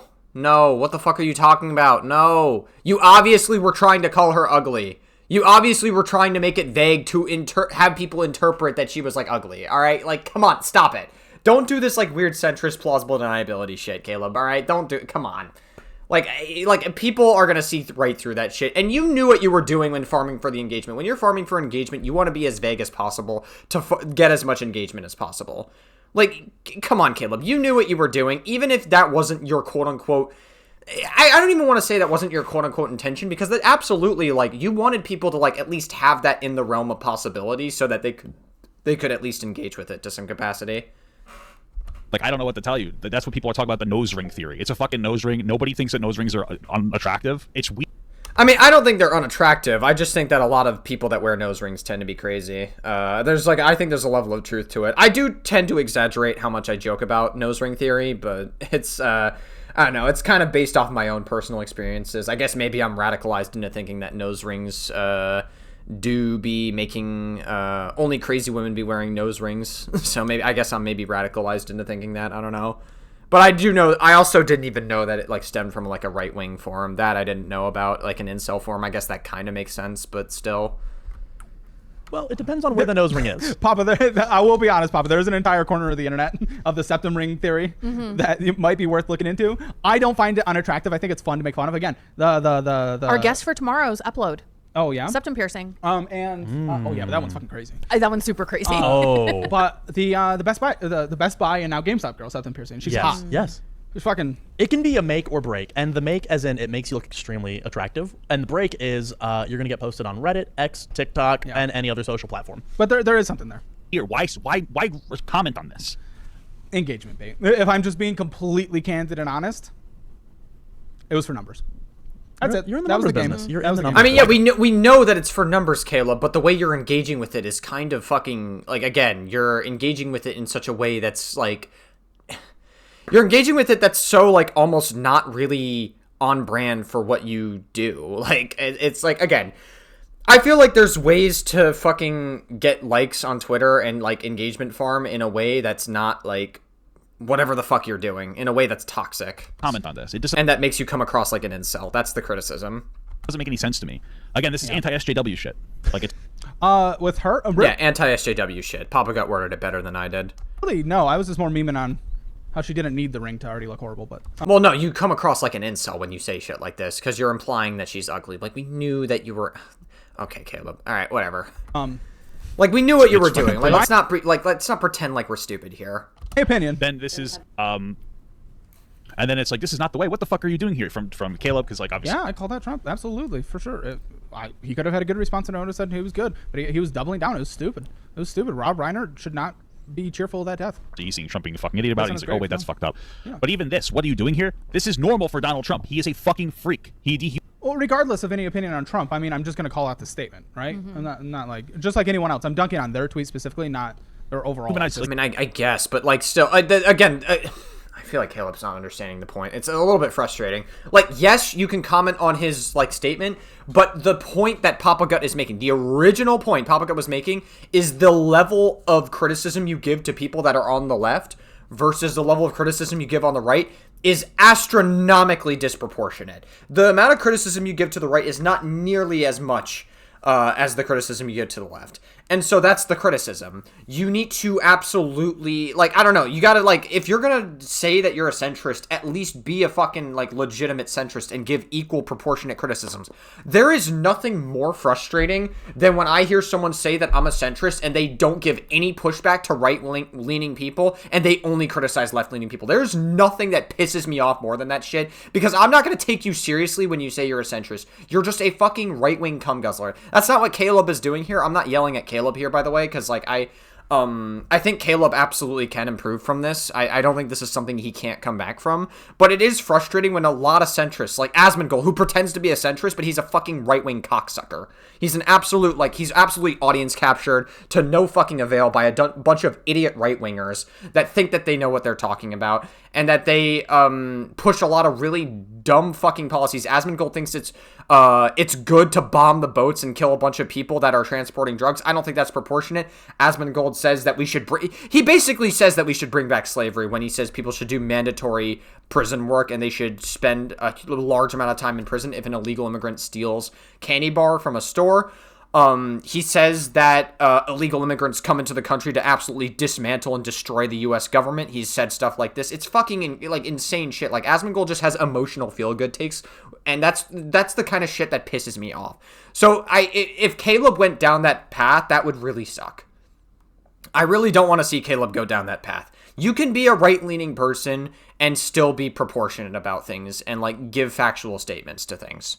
And right now, the extremism on the right is way more dangerous than left-wing extremism. That's just a fact. If you don't think that, you're fucking delusional. I mean, I don't know, like, sorry, I don't know what else to tell you. If you think that right-wing extremism is not as bad as left-wing extremism, or if it's less bad than that, you are fucking delusional. You don't have a very objective view of the world whatsoever. You're a right-wing cocksucker if you think that. Sorry. That is just a fact. That is a literal fact. Sorry. They're literally indiscriminately bombing boats that might have drugs in them without due process. Like, I'm pretty sure they did have drugs on them, by the way, Papa. But the bigger conversation is that proportionate to be killing people that are transporting drugs or utilizing drugs? We don't kill people for using drugs in the United States. Why should we do it to other countries? We should be extending due process to other countries. That's the bigger point of conversation. I'm pretty sure they did have drugs on them, or that they do transport drugs to some capacity. I mean, Venezuela is not exactly a country you want to live in. Like, it's an actual dictatorship there. Again, we could still talk about proportionality based on crime and stuff. I think that's a good thing to talk about, but that's just like a more stronger point that I think you should, that I personally would have brought up instead of being like that there may or may not be drugs on that boat. We're America. We're not supposed to be killing people indiscriminately. Yeah, no, this I agree with. Yes. Without due process. I don't understand why, and this isn't even... I get to my tweets. Acting like a fucking freak. Here's Caleb talking to That's amazing. Again, Caleb, when you skip stuff, there is like very important stuff, like context that Papa Gut's bringing up. Maybe Papa Gut will bring it up on the call. I don't totally remember it though. Yes. Oh, we love Brent. This guy back on again. I should probably take a look at that. He says he's gonna sue us. Oh, we're terrified. My lawyers are shaking in their boots. With what money? Oh no, you signed the same legal contract that exists pretty much everywhere. Fucking retard. Sorry, Papa. Whoa! Don't say that word. This is another clip for his thing. God bless. Okay, I don't even know what the fucking context of this is. What's this? Oh, this is... Oh, right, this is... Oh, yeah, just saying that Trump's response was bad. Say, what a shit response. The death of political foes is not something to meme on or celebrate. Okay, just to be clear, it's not just a memeing on or celebrate. This is him justifying it. So just want to be absolutely clear. It was pissing what on else the do you think he was grave. going to say? Like Not sure which way you lean, but the fact that you're surprised at this gives me an indication. This person is 100% correct, by the way. This is not really that surprising from Donald Trump. He is constantly escalating political violence. He's a fucking insane freak. And then Caleb goes, "Oh, what? Am I a leftist for calling out a bad response from Trump?" No, this person was saying that you are right-leaning because you're surprised. That's actually... I don't know about that one. I went back and looked to see if I missed it. Let me... No, Caleb, again, the point... well, no, you quote retweeted it. So I don't know why... I saw this live earlier. I don't know why Caleb has to, like, pull up his Twitter just to, like, see this. Like, it's very strange. But, like, again, like, this person was, like, criticizing you for saying, like, hey, what did you think he was going to say? Are you surprised that Trump would say shit like this? Like, obviously, like, they're criticizing you because if you're acting surprised that Trump would do this, then... like, you may be living under a rock. That's, like, this is actually, like, a legitimately valid criticism to give. I'll pull up my Twitter. Can we pull up my Twitter real quick? So, let's see. Here, I got it. Oh. Minimize. No, I don't.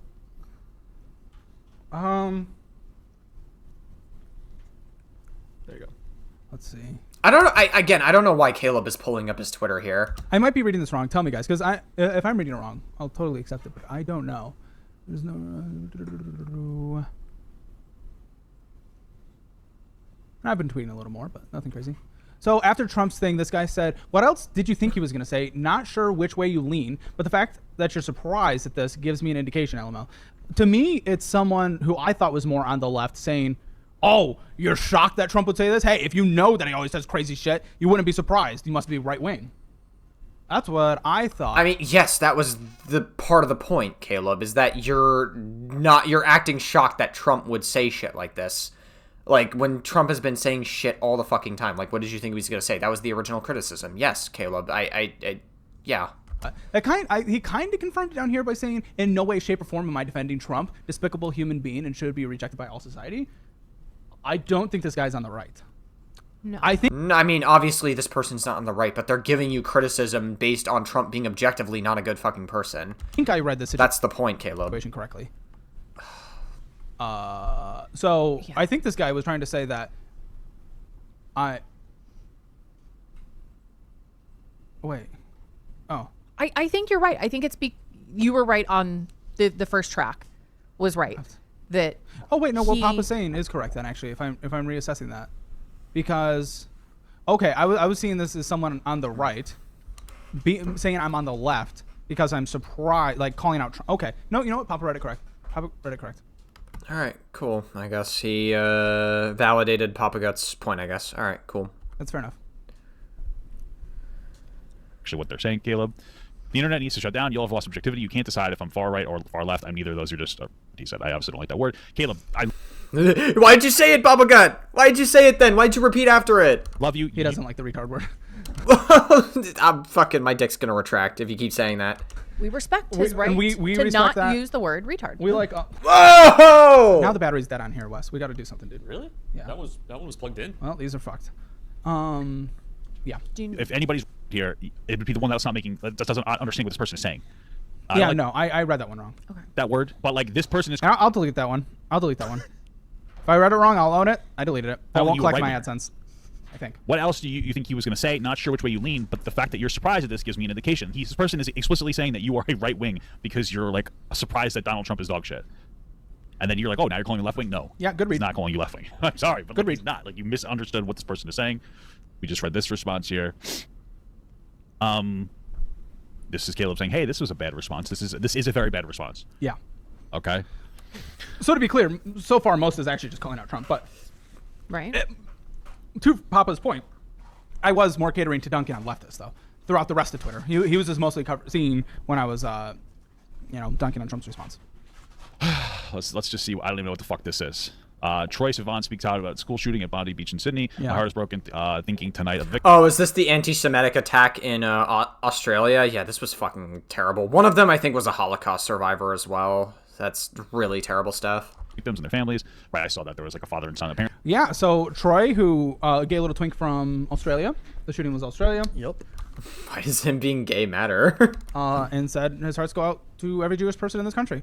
This is What happened was fucking crazy. The responses The I saw to backlash this, was- I wasn't even cherry picking. The responses on the leftist space calling him out for saying, "Oh no, I'm sad for you guys," was fucking insane. And it kind of clearly shows where their minds have gone through this war that happened over the past couple of years. It went from advocating for Palestine to just straight up anti-Semitism. It really has. Yeah, sure. I agree with that. I mean, like, no, listen, there's still a lot of people that are normal pro-Palestinian people, but there are a lot of people who became radicalized into hating Jewish people from the Palestinian movement. Absolutely. There's definitely a lot of people that became anti-Semitic from it, that were pushing JQ conspiracy theories, that were saying that people who are Israeli are terrible. I remember seeing a tweet saying, like, I'm going to use Israeli as like an insult or as like a synonym for the word shit. Like, I'm just going to be calling shit Israeli these days. And then people were like retweeting it and pushing that JQ conspiracy. Like, I'm like, okay, that is inherently anti-Semitic. You realize that, right? Like, that communicates to anyone who shows support for that tweet that you hate Jewish people. And there's no other interpretation from that whatsoever. You realize that, right? It really has. That's just where far left extremism has gone now. And they proved it. They proved it. You can only upload 4 photos, so I only picked 4. They were hundreds I went through as I was going through this. It was crazy. Yeah, I clicked on his tweet and I was reading the replies on that, and I was mind blown. Insane. They were trying to like kill Jewish people there. That was my understanding of it. Thinking tonight of the victims and their families, the Bondi and wider Sydney communities, and every Jewish person in this country. Yeah, see, that was the case. My wife saw that on like the news while we were getting our teethed. I guess we have a response. Oh, this guy stinks. Which is I fucking guess crazy. This guy's saying Why? Why does he these are stink? Okay, people, which do be true. A lot of people. F the Jews. And they, Yeah, okay. I mean, obviously these people are bad. These are not good. Saying screw the Jews, that's terrible stuff. didn't say anything about Palestine. Why would he say anything about Palestine? It was a mass shooting in Australia. Fuck you. Are you retarded? Like, what is wrong with you Caleb, stop saying that word. Come on, man. people? Their brains broke these last 2 years. A horrible conflict that no one wants to see happen broke their brain. They got sucked into insane online spaces. Fucking crazy. Israel got an early Christmas gift yesterday, a new modern Holocaust excuse on a silver. What is wrong with these people? These people are insane. But that's the issue. And this is why they piss me off more than other people right now, because over the last couple of years, they have gone insane. And they post more than the far-right extremists. There are far-right extremists that, again, do scare me. They don't post as much, though. They do a lot more things like fucking... Well, honestly, and they're on other platforms. But the far-left extremists, TikTok and Twitter, platforms that I use. So they get shoved to me. Anti-Jewish sentiment. This is just anti-white sentiment, which at least they're calling Jewish people white because far-right people don't think Jews are white. And this person's getting canceled. Okay, so then Caleb's like, so after many years of far-left extremism, calling everyone a Nazi. Which they call us Nazis because, we're not far-left extremists. We're objective. Who's even slightly right of Castro, they're now revealing they, in fact, are literal Nazis. Got it. Yes. And I will stand with that tweet. Yes. Yeah, I mean, if you're anti-Semitic, they're actually acting like Nazis after calling everyone Nazis for a year. I mean, okay, that's fair enough, I guess. Like, I'm not going to push back on that too much because there were some people that were literally saying "fuck the Jews." So, okay, I guess I could kind of give it to Caleb here because, like, obviously we should denounce anti-Semitism when we see it. If people are literally showing hatred to Jewish people, that is blatant anti-Semitism. There's no other way to sugarcoat it. So, yeah, maybe. Also, again, we have a lot. Again, these people are bad. Constantly highlighting, people on the left doing crazy shit. Which I agree, and that's valid criticism. That has been the majority of my Twitter. However, throughout this, video so far, 3 of the posts were saying that Trump's response was bad. Yeah. It was the majority of this video so far. Now, but I'll give Papa Gut grace, absolutely. The vast majority onto this was dunking on people on the far left, absolutely. Not saying anything about people on the right. It's just, and I'm not saying that you should. I'm just saying, like, you have to notice what your algorithm is feeding you. Your algorithm is feeding you shit, and then you're reading the comments. For sure. Like, you explicitly went on here for whatever reason, read this, and then started scrolling through comments. It's not just that, though. I legitimately viewed Twitter as a hobby, and I think this is where there's kind of a disconnect. Not a hobby, but it wasn't mostly me getting baited and engaging with things. It was mostly I wanted my Twitter to go places. And I saw all of a sudden that AdSense, and I was like, fuck it. Let me see if I can actually make something of this thing. I gave myself a challenge, and I played into it and, had some fun. Went a little too far, but it wasn't me just getting baited on there. I'm actively looking for things to, like, dunk on. And then, like, look at my comments. A heartbreaking situation. What exactly are Caleb's left views? Views that I probably share similar with the left. I am very much in favor of upzoning. I am very in favor of public transportation.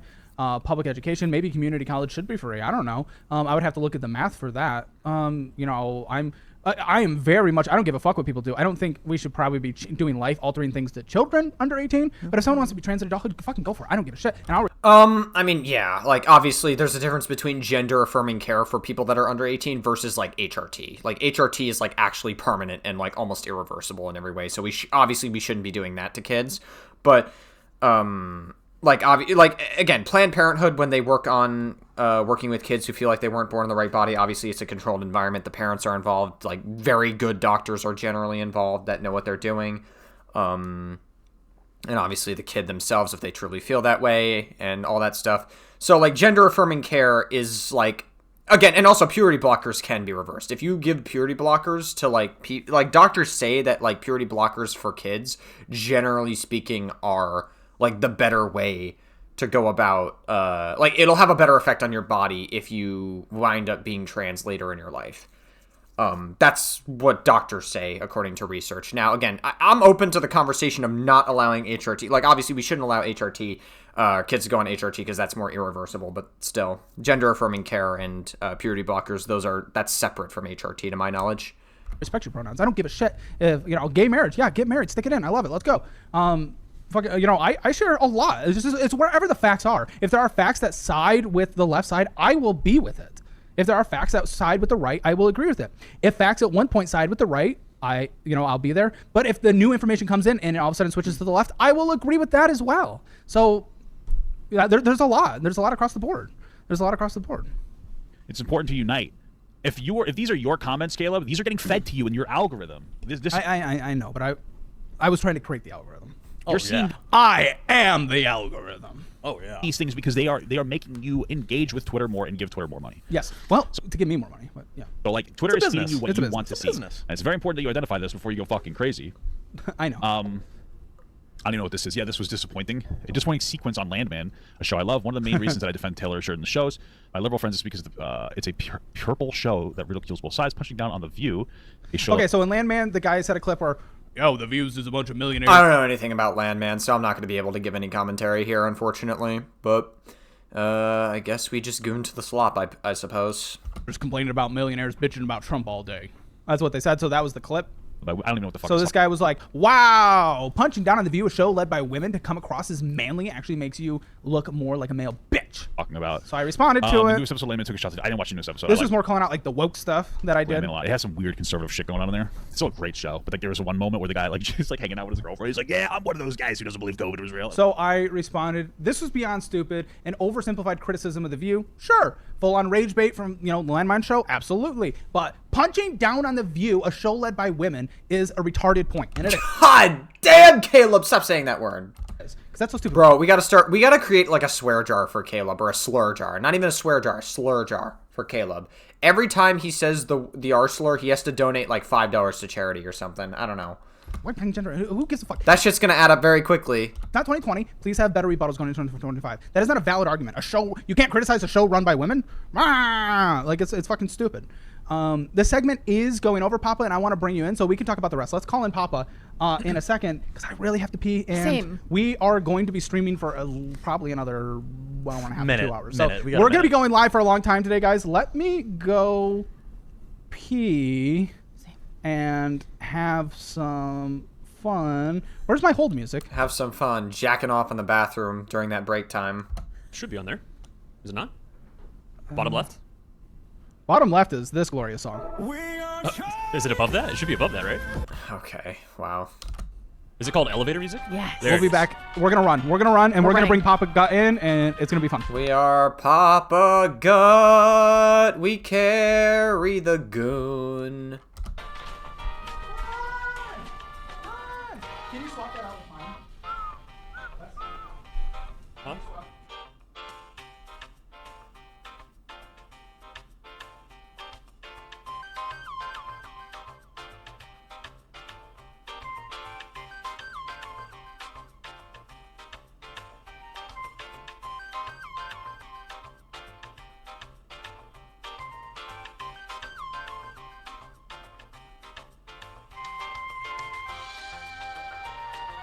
Alright, I think we can skip ahead a little bit. I'm gonna skip ahead until, like, the bathroom break is over.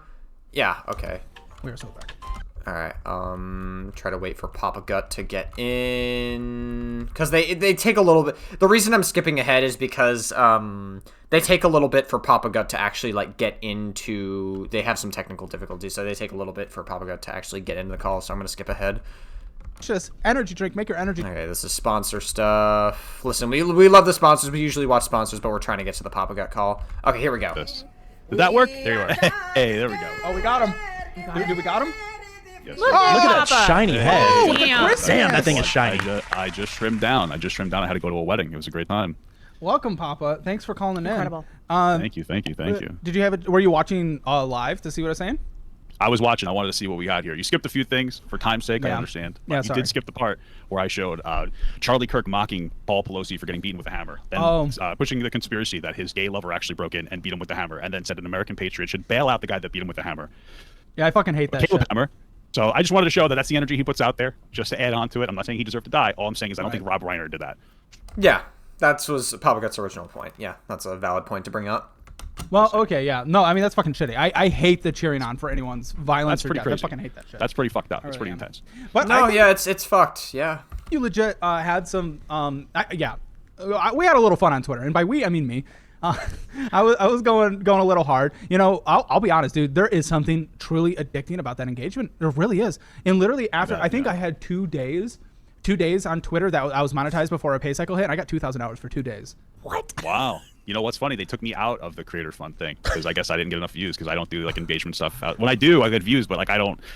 I'm trying to keep my brand like stream and then clips. You know, Yeah, try to. yeah. So it's I think that's a smart way to do it. Like sometimes I retweet stuff as well, and sometimes I like post shit as well on Twitter. But like generally speaking, it's probably best because there is like a level of addictiveness to it. Like it's very addicting to see all like the numbers go up and everything, but it's probably for the better to just like keep the brand like just clips and then all that stuff. You know, that's basically it. Clips and then long form content. Fortunately, I don't do too well on there, but I do well on other platforms, so it is what it is. So I think, one thing, we were talking about this over text yesterday, that just a little insight for the audience. I think one thing that has led me to want to dunk more on the far left people specifically versus the far right is because those are the people that I have taken more personally because they have come after me, where like the far right hasn't really come after me about anything. Even when I had the governor of Michigan on, even leading into it when they didn't even know what we talked about, like no one, they were like, oh, I don't like her, but but W for having an open conversation, people on the right, but people on the left, on like far left, like my snark sub and all this stuff on Reddit, they've tried they've tried to legitimately ruin my life. They've tried to take, like, as we've talked about it, like a decade-old group chat where me and a couple friends are joking, and they're trying to be like, oh yeah, the group chat thing was so stupid. Like, I remember, I didn't react to Scott Schaefer's hit piece, but Scott Schaefer back in, I think, April 2024 made a hit piece on Caleb, trying to insinuate that Caleb was like a fucking predator in these group chats.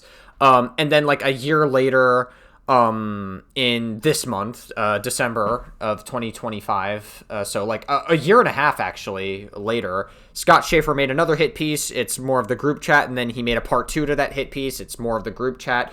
Literally all the group chat boils down to with Caleb was just a bunch of edgy jokes that he absolutely should not have said.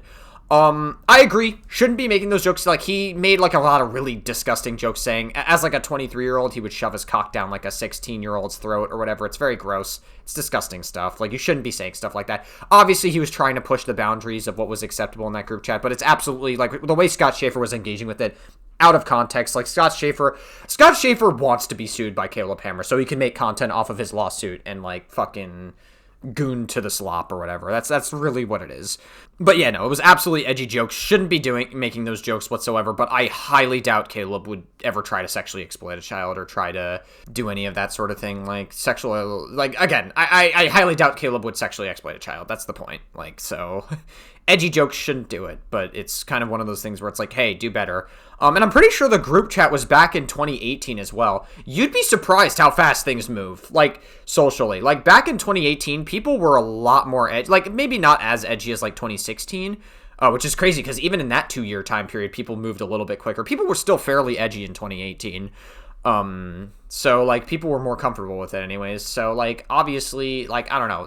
That was natural to exist back then.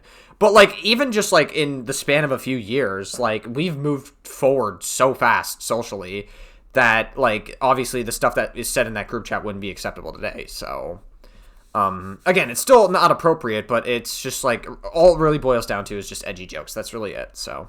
Caleb's a pedophile. And it's like, they overdo everything. Say that I smear poop on the wall, like, which is my favorite thing. And now the big accusation is that I'm actually a homosexual.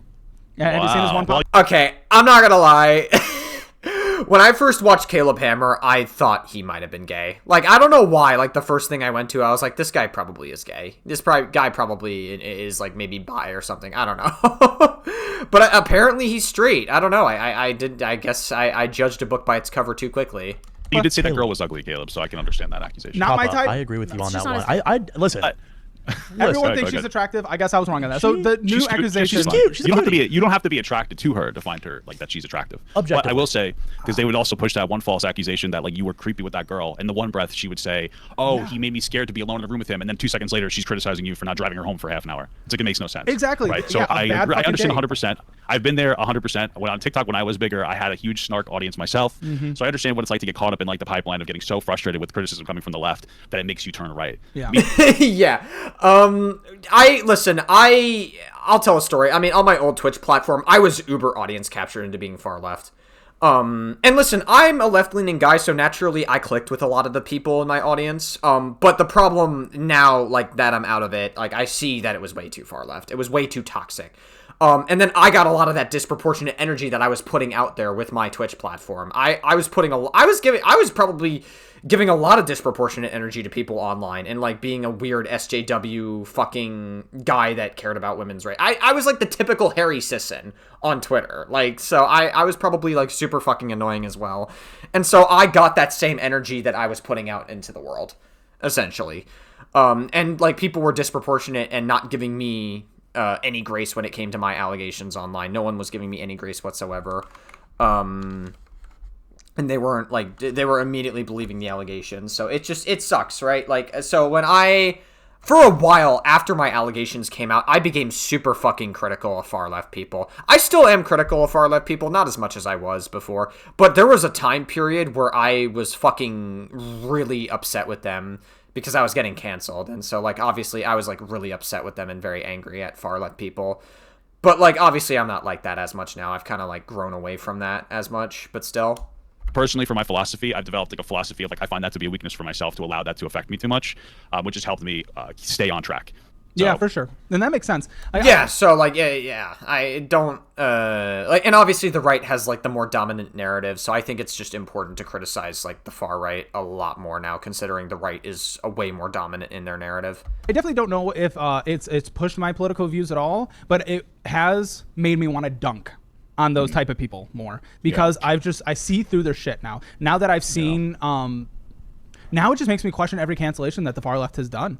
Like ever, after what they've done to me, and after the things they've said, the most insane bullshit things. There is a level of truth to that, because like when I had my cancellation by like really far left people on Twitter that were absolutely dunking on me for really sensationalized bullshit, and that the accuser verifiably lied about more than half of the stuff in her document, but that's beside the point. When I got a lot of that disproportionate heat online, I felt I've been through the mindset of what else has the far left been disproportionately canceling people over. If they're willing to disproportionately cancel me and fucking put me on a stake and like set it on fire online, like if they're willing to do that to me, who else have they done that to? Who else have they been disproportionate to? What other energy are they putting out there? It's crazy. So those are the people that I definitely wanted to go after more. And I think there is a certain point where it's like where you see a little more of the far right talk on like Rumble or Kick or something like that. I don't really use those platforms, but I saw a little bit in your chat, but just I'm pretty sure Caleb does use Kick occasionally, so I'm pretty sure that is like a platform that he has. So I'm just to be clear, I'm not gonna. I want to be clear. I don't want to do what you were unintentionally doing before. You were showing the Jewish attack that happened in Australia. Yeah. And you were talking about how like there are left-wing freaks who were sitting here and they were like basically who cares, and they're being very insensitive to Jewish people. There were 3 people within like 30 seconds in your chat that were like, well, Israel is bad, or saying like, well, the Jews do control the world, and like pushing these insane anti-Semitic conspiracy theories in your own chat. That is insane. I didn't see that, but and the point that I'm saying, no, I know you didn't see it. If I was going to have that similar energy, I could highlight just those 3 people and go like, look at what's going on in Caleb's chat. He's a far right-wing extremist, which I think is a similar way of what like you were doing, even if it's unintentional. Got it. Okay, so that's a really good point by Papa Gut, is basically like the idea of cherry picking, which is a thing you see a lot more on the right, I would say. Not to say that left-leaning people or far leftists don't do it as well. They definitely cherry pick some shit too on the right. It definitely happens. I see it way more with the right though. Could be anecdotal, but again, like a lot of right-wingers will just like use one thing and they'll try to run the narrative that everybody does it, essentially. And they could be absolutely getting psyoped into being like more right-wing, essentially. And they psyop, like that could be like a psyop to just get people to be more far right, essentially. Where you're highlighting like extremist morons on Twitter and going like, look, this is representative of the left. And I think that's the implication people are getting, even if you don't mean it to be. Because like you're an influencer, that like if you don't qualify everything you say, people are open to interpretation, and that's where the dog whistle comes in, and people are allowed to interpret it whatever way they want, and they can interpret that as an extreme right wing, extreme left wing, and that's something personally I wouldn't want in my audience. That's why I try to be careful and qualify everything that I say. That's fair. And I definitely dropped the ball and failed on the one about the Rob Reiner, where I just took one tweet. That is 100% where I cherry picked. And Destiny called me out. You called me out. I had a lot of people calling me out. Yeah. I did see that Destiny tweeted at Caleb for that. Yeah. I got valid hate there, and I deleted the tweet yesterday. I will say on that Australian one, though, it was literally, Brandon, Lindsay, you guys looked at the comments. It wasn't like cherry pick. I was just limited to how many photos I could upload. It was like Palestinian flags in bio galore of thousands of people tweeting how Troy has lost their respect and he deserves to be canceled because he said it's sad that some Jews died. Yeah, that is crazy. Like those people are anti-Semitic. Why? Because he had positive sentiments to Jewish people. I'm pretty sure Troy Sivan is like pro-Palestinian. I could be totally wrong on that, but I'm pretty sure like he has advocated for Palestine. Absolutely. Having any positive sentiment to Jewish people causing people to lose support is fucking insane to me. That is legitimately anti-Semitic. Well, I think that there's 2 big things I'd say. Is like, one, your algorithm is feeding you anti-left content. It's like, and you said you're actively looking for anti-left content, but that's like what's happening. Because in the video, and I show it, and I know it's too long for you to look at, I didn't get any of those like messages under the things that I look at because like I don't have like an anti-left kind of, you know what I mean? So like the algorithm is actively feeding you comments. Even on TikTok, when my wife and I, we call it TikTok time, we watch TikToks, we send each other. Her comments are very different from my comments. The comments exist to intentionally get you to engage, not to have a good time, but to get you to engage. And so since this is true, absolutely. So like if you showed me somebody else's TikTok account versus my TikTok account, and you looked at the comments, you would get different comments. It's like that in a lot of algorithms. I don't think it's like that as much on YouTube though, because I'm pretty sure YouTube actually does rank whatever comment is the highest rated, so it doesn't do that for YouTube as much. But on Twitter and TikTok, absolutely, like you get 2 separate comments depending on what your algorithm is like, essentially. Engaging with a lot of anti-leftist content, it's getting you to engage with anti-leftist content. And I think it's also important to note that there are a ton of bot accounts that are just dumping in to try to outrage farm, especially on Twitter, for as much money as possible. Oh, That's sure. a huge thing on there too. Yeah, that wouldn't surprise me. You know, after It absolutely is a thing. Like, there's a lot of bot accounts on Twitter that either is meant to push disinformation or is meant to outrage farm to get more money. I watched your video yesterday and I was like, it's fair. You know, I've been having too much fun on Twitter, kind of playing into this. I wanted to build it to above 100,000 subscribers or followers, whatever. And, you know, now that we've kind of hit there and I'm getting the engagement, so I was like, you know what, I actually want to focus on like the actual passion I have. So building the business, you know, I love scaling the business, you know, building an app and all that stuff. And personal finance is the show we do here. And then also I really do want to call out extremism because you know me, you know more about my political beliefs than other people. I really am not right. As annoying it is, I do really try to be as objective as possible, just go with where the facts are. I just want to call out extremism as much as I see it. And that's what I want my Twitter to be now. Instead of just retweeting a trans person's face who said they needed septum piercing to keep people away. You know, was that person trans? Was that the second one? The second one was trans. Yeah. The one I tweeted second. Okay. Was trans. And then, you know, the person I'm not attracted to, but I guess everyone else is. Okay, Caleb. Jesus Christ. The fucking undercutting of everything he's saying.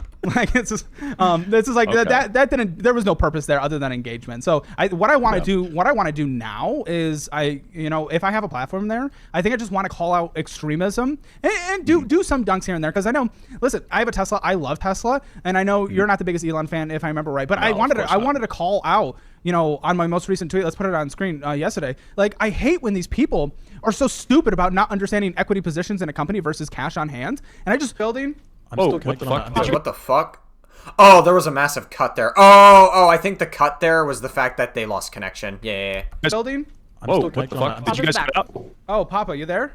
Yeah, was that you guys or me? I think that was were saying us. it's you. That was us. Okay, yeah, all right. So they cut that part out. Yeah, they obviously had technical difficulties here. All right. Carry on. That was us. But either way, what were you saying? It was talking about Elon Musk's monies, like his net worth. He hit a net worth of $600 million, and I wanted to call it like that's not cash he has. It is literally unsold stocks, and you know I wanted to call it more the economics of it. And people are talking about how, like, oh, he can solve a lot of problems, and I'm like, yo, I wish I had this position because he's literally paying billions of dollars in salaries on a yearly basis and employing hundreds of thousands of people. That's like, and I want to call attention. A lot to of the people fact, on H-1B visas, though. We got to get more Americans in here. Okay.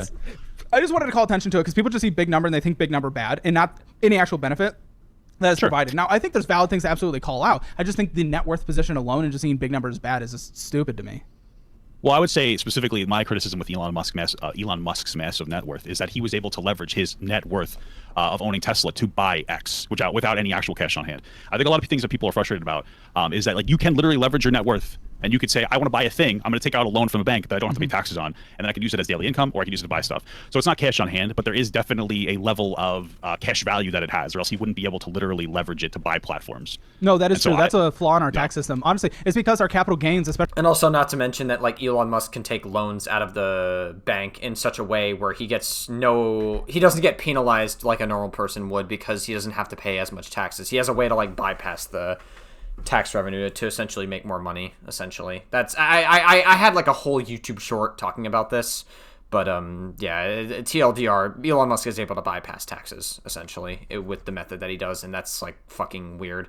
Somehow Trump doesn't see that as a problem because Trump has been trying to benefit only rich people. Actually, on state levels are so flawed that it makes more mathematical sense for people to borrow against their positions to take cash, because the tax gain on money that, you know, for example, me, I don't own any stock in any company that I've like started, right? I mean, I own 100% of this, but this isn't a publicly traded company by any means. So I'm taxed on the money that I earn, and then I put money into a stock, and then I'm taxed on the money that after selling the stock. So I understand why a lot of people want to, you know, they end up borrowing against their positions. But I guess I get that. So he didn't. So your big criticism there is he didn't have to liquidate his position to pay taxes on it to then use that money to buy Twitter.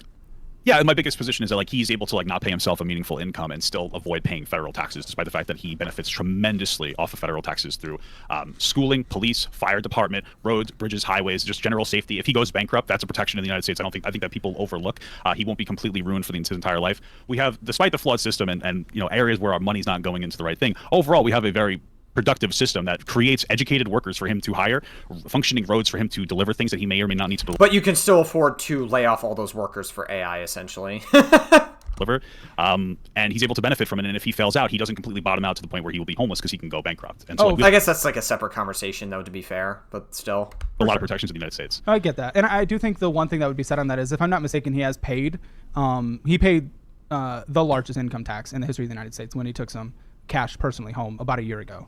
So he did do that. So I think there's I definitely see where you're coming. I mean, but he still does. He's still able to bypass taxes. That might be true. What Caleb is saying might be true, but like the criticism of Elon Musk is that he's able to like bypass the taxes whenever he like withdraws and like takes a loan out of the bank, essentially.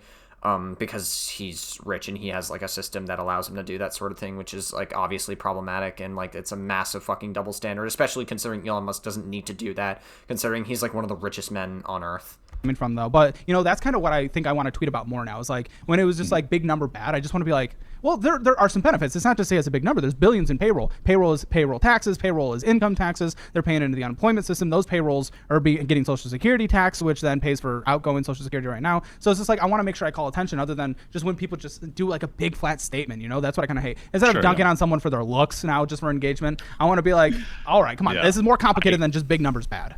Yeah, I agree with that. I think I think that people in general also just have like the general criticism of like, hey, why is a guy worth like, what is it, $500+ billion when we have like homeless people on the street, or we have other problems that are going on? And he is somebody who gets massive government subsidies as well, which is great. He creates businesses. But I think that that's just a general criticism as well, is that clearly there's a flaw. And I think one of the flaws that I kind of want to talk about, just in general, throw out there, I don't think that people talk about it enough, is that the United States is very unique when it comes to Western countries, where like you can indiscriminately fire people even when you're profitable.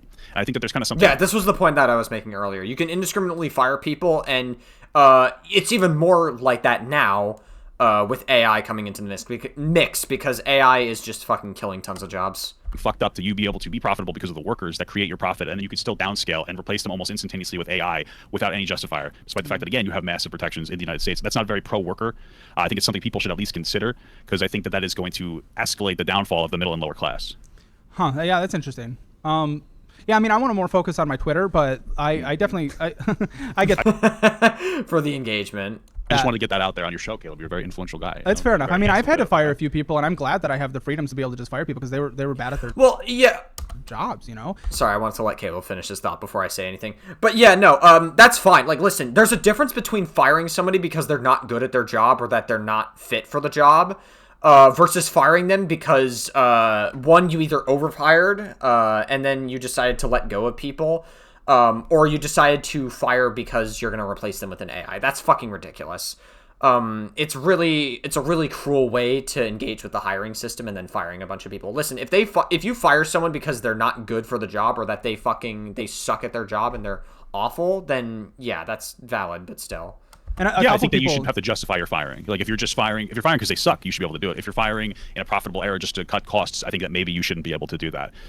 Yeah, there were two people we've let go throughout our company history where their jobs they weren't bad at their job, but their job wasn't providing value, so it just made no sense to continue paying, where those resources could be put somewhere more productive. So that was a hard one, and we gave them very juicy severances for what it's worth. But it's like I like the ability to. I guess this is probably economically where we're a little different. I'm sure this is where I lean to the right a little more, is on some business things in economics. I definitely think, as like the owner of my business, I want to be able to just run my business. I don't think I should be able to obviously like abuse someone, or hit someone, or pollute a river, or do whatever the fuck I want. But like if me and an employee kind of come to the agreed upon decision that like they're like, okay, I want to work for you, and I'm like, okay, here's how much money I have, and we give a handshake, and we're like, okay, we accept that contract. It's like they're also not entitled for me to endlessly pay them forever. Sure. How would you? I mean, I guess, I don't know. It's a different way of running businesses, and technically you can already do that. I'm pretty sure, unless you have to like go with like minimum wage laws and everything. I don't know how it works in Texas. I live in New York, but still. Contend with like technology displacing jobs and driving down wages, and that cutting significant like work in general to be had. Like, how would we deal with that? Like, if you're a profitable company, and let's say there's a new AI technology that comes out tomorrow, and it makes it so that you can cut half your workforce to make the same profit. Like, do you think that it's a particularly positive thing to be able? Yeah, the unfortunate reality is that that's just how businesses in America work, is that it's just like companies are looking to be profitable. Even if they're not losing out on money, they can still fire tons of people and still like make tons of money and make even more money. They're always trying to look for new ways to be profitable. It's fucked up. It's really gross. I really don't think you should be able to do shit like that personally, but it is what it is. Like, that's just kind of how the workforce has always been in America. They're always companies are always trying to look at how they can be profitable, especially for the economy. To just cut half your workforce just because you have like a new AI tool that allows you to do that. Yeah, it's gonna be difficult. I'm happy to talk about. Well, let's talk about this point, and then let's move back to Twitter. So I'll respond to that. Okay, but I think AI is a horizon that we don't really understand.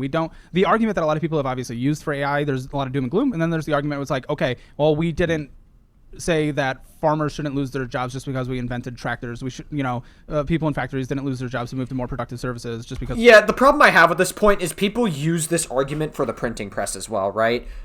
People were saying like, oh, people didn't lose jobs for having the printing press, or like that. Like the problem with that is AI is way more broad than the printing press is. It's way more broad than tractors are. It's way more broad than any other invention has been. Like AI is very versatile. There's so many things AI can do. AI can write for you. AI can make art for you. AI can generate rules in a video game for you. AI can code for you. AI can do math faster, and they can like program things into machines faster. All this sort of shit, right? AI can there's so many different things AI can write. Like Elon Musk was already testing with like humanoid robots that can talk to you, and like AI can also be used, like a lot of people substitute it for like mental health shit as well, which could put a lot of therapists out of jobs as well. There's so many fucking fields that AI threatens. It's actually like really fucking scary how much AI is threatening to the ecosystem of the job market. It's really scary. Like I really think we need to add more regulations to AI. Frankly, I think we need to tax the fuck out of it. Because we had better technology. But I understand the fear because it's a hill that no one knows what the other side looks like. Well, yeah, but we also seen it when it comes to like different robotics, right? I mean, we can talk about unemployment being somewhat steady, but labor force participation rate has crashed from like 90% in the 1990s, I think, to like 63% now. So jobs don't exist in the same way, and we've seen whole entire factory towns. Well, that's also what I'm saying is that AI is way more versatile than any of the inventions that they bring up in history. AI can do so much more than a fucking printing press or a farmer's tractor or whatever, or any other example that you bring up. AI is the most versatile, and it's going to kill the most jobs as an invention, or because AI is just so broad. The town is dependent onto these factories, shut down their factory, and it devastates the entire local population that was getting tons of money through that factory. And so we saw it with like robotics. We see with factories automating or Yeah, and so, sure. we see it happening in factories either getting exported to other countries, or they're going to keep them here and they just like, they'll offset like 80% of the labor with robotics. And I think AI is coming up to be something similar to that. And I think that as time goes on, we got to figure out how to deal with these technologies and make sure that middle class Americans are still taken care of. And personally, I have a more conservative take on this. I'm more of a negative income tax like Milton Friedman guy on how we could potentially deal with that. But that's probably a different conversation for a different day. Yeah, for sure. There's going to have to be some kind of solution, I'm sure, in a couple hundred years. Who knows how quick AI is actually going to be able to do things. Well, just way sooner than that, Caleb. Definitely way sooner than that. AI is moving rapidly. Have you seen the video of Will Smith? Like, there was like an AI video of Will Smith back in 2023, and it looked so fucking choppy. Like, you could easily tell it was AI just by looking at it. In 2 years' time, it looks so realistic, that same video. AI was able to freshen it out and make it look so realistic you wouldn't even be able to tell it's AI. That's how fast we're moving in just a 2-year difference. It's fucking crazy. Just imagine what we're going to look like in 5 years or 10 years, what AI is going to look like. We don't know because a lot of people think a lot of the layoffs we haven't seen statistically in the actual numbers that a lot of the job struggles right now are due to AI. What we do know is it's definitely a huge part of it. That tech dramatically overhired and interest rates have been high for a while and they're not coming down as quick as a lot of business. So money's expensive to borrow, and when interest rates are this high compared to historic lows for this long, it's typically followed by a recession. So a lot of businesses aren't really investing in hiring or building out things right now. But also in tech's the second highest laid off field this year so far, federal government being number. Oh yeah, absolutely. There's been so many layoffs. There's also been a lot of layoffs in the gaming industry as well. There's been so many fucking people laid off. I saw a statistic where in 2025, the number of jobs that have been put out there, the number of job listings was halved compared to what it was in 2024. I'd have to look at that statistic again some other time. I think I pulled it up in like an older video of mine. But yeah, no, like I think it was like accounting for like 1 month or two in a period of 2 months where like the number of job listings in that time period were literally halved. It's fucking scary shit. Number one.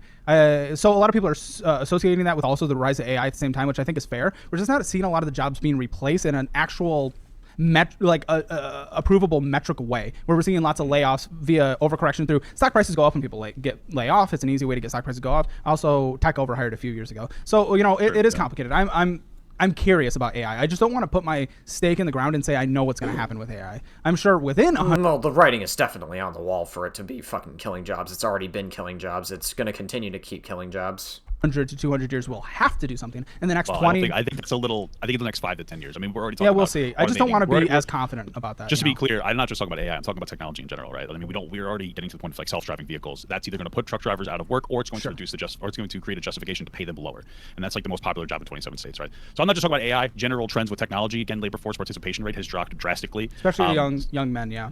Yeah, so and these are young men jobs that are kind of getting fucked over, I think, in a lot of instances, which is one of the reasons why they're so frustrated. Yeah, that's why I like advocating for some trades, because plumber, don't really see that being AI real soon. Yeah, it might happen with like Optimus or something, but we'll see. We'll see. I think the trade job. No, trade jobs are definitely safe for a while. I would say trade job is like the safest field you can get into now. Like I remember back when I was in high school, people would laugh at you for going to trade school, but unironically, it's like the best thing you can do with like AI fucking like killing so many jobs. That's why I'm trying to get into like more menial labor. Like I've been trying to like get into more like food service stuff because like like that is not going to be able to replace AI. So I've been trying to like work that stuff out. Those are somewhat safe. They're not like menial labor, so you can't really automate them as easily as like somebody flipping burgers or something like that. So. But yeah, going into the Twitter, yeah, I think so. I went back and I deleted some tweets, not out of like regret or like shame. Like it's not like I don't think AI is going to replace people that just flip burgers. No. I doubt it. I don't think that's going to happen. I mean, I guess who knows what the technology is going to look like with the fucking androids that Elon Musk was working on, or like the fucking humanoid Grok robot or Tesla robots or whatever. But still, like, I don't think that we're at a point anytime soon where flipping burgers is going to be replaced by AI. I could be totally wrong on that, though. I hope I'm wrong. Or no, I hope I'm not wrong. Excuse me. No, I'm sorry for calling a woman ugly. It's not anything like that. But it's you're really harping on this woman being ugly. Well, because that was like completely anti, what I was even like trying to do on Twitter. Like it was the most out there thing. Like it didn't really have anything to do with anything that I was doing. Yeah. So I went back and for a dunk on the SJWs on that one. Kind of. I mean, really, it was more. She was like, "Oh, I need a septum piercing to keep guys away," and I'm like, "Is that really what's doing it?" Well, there's a couple of ones because the other girl too. Because I remember. But I mean, inherently, that is calling a girl ugly. No, that is inherently saying that a girl is not attractive looking. Caleb, you're still communicating the same thing. I watched the base post in the video, and the base post was like, "Oh, this girl, was it the Samsung girl or something, or GameStop girl?" Was like, "Oh, she's cute." Then somebody zeroed in on a nose piercing, and there was a guy that's like, "Ew, gross," basically. And so girls were like, "Oh, I guess I should get a septum piercing to kind of not attract weird losers." Which maybe. I mean, there's septum piercing theory on the internet, which is just kind of funny, and we do it on Financial Audit. Yeah. But Brandon and I, we're pure gooners, and the GameStop girl, we would, She's beautul. She's beautiful, Papa. In every way whatsoever. What's your take on Frogan? I saw you eye tracking on her breasts before when I was watching your stream. I'm incredibly not attracted to her. However, I think she's beautiful. I'm married, of course, but I think that she's a beautiful guy. I think she has nice eyes. She's nice. She has nice nails. Well, she's a bad person. Nice eyes and nice nails. I think that her inside makes her outside look worse, if that makes more sense. You know what I mean? Wow, what if she wants military people to get PTSD? Yeah, that's pretty not great. Oh, I can't wait for you to get my gift, by the way, Caleb. I'm excited. I'm excited. You're going to love it. So I went through and just deleted a couple tweets because I just want to refocus.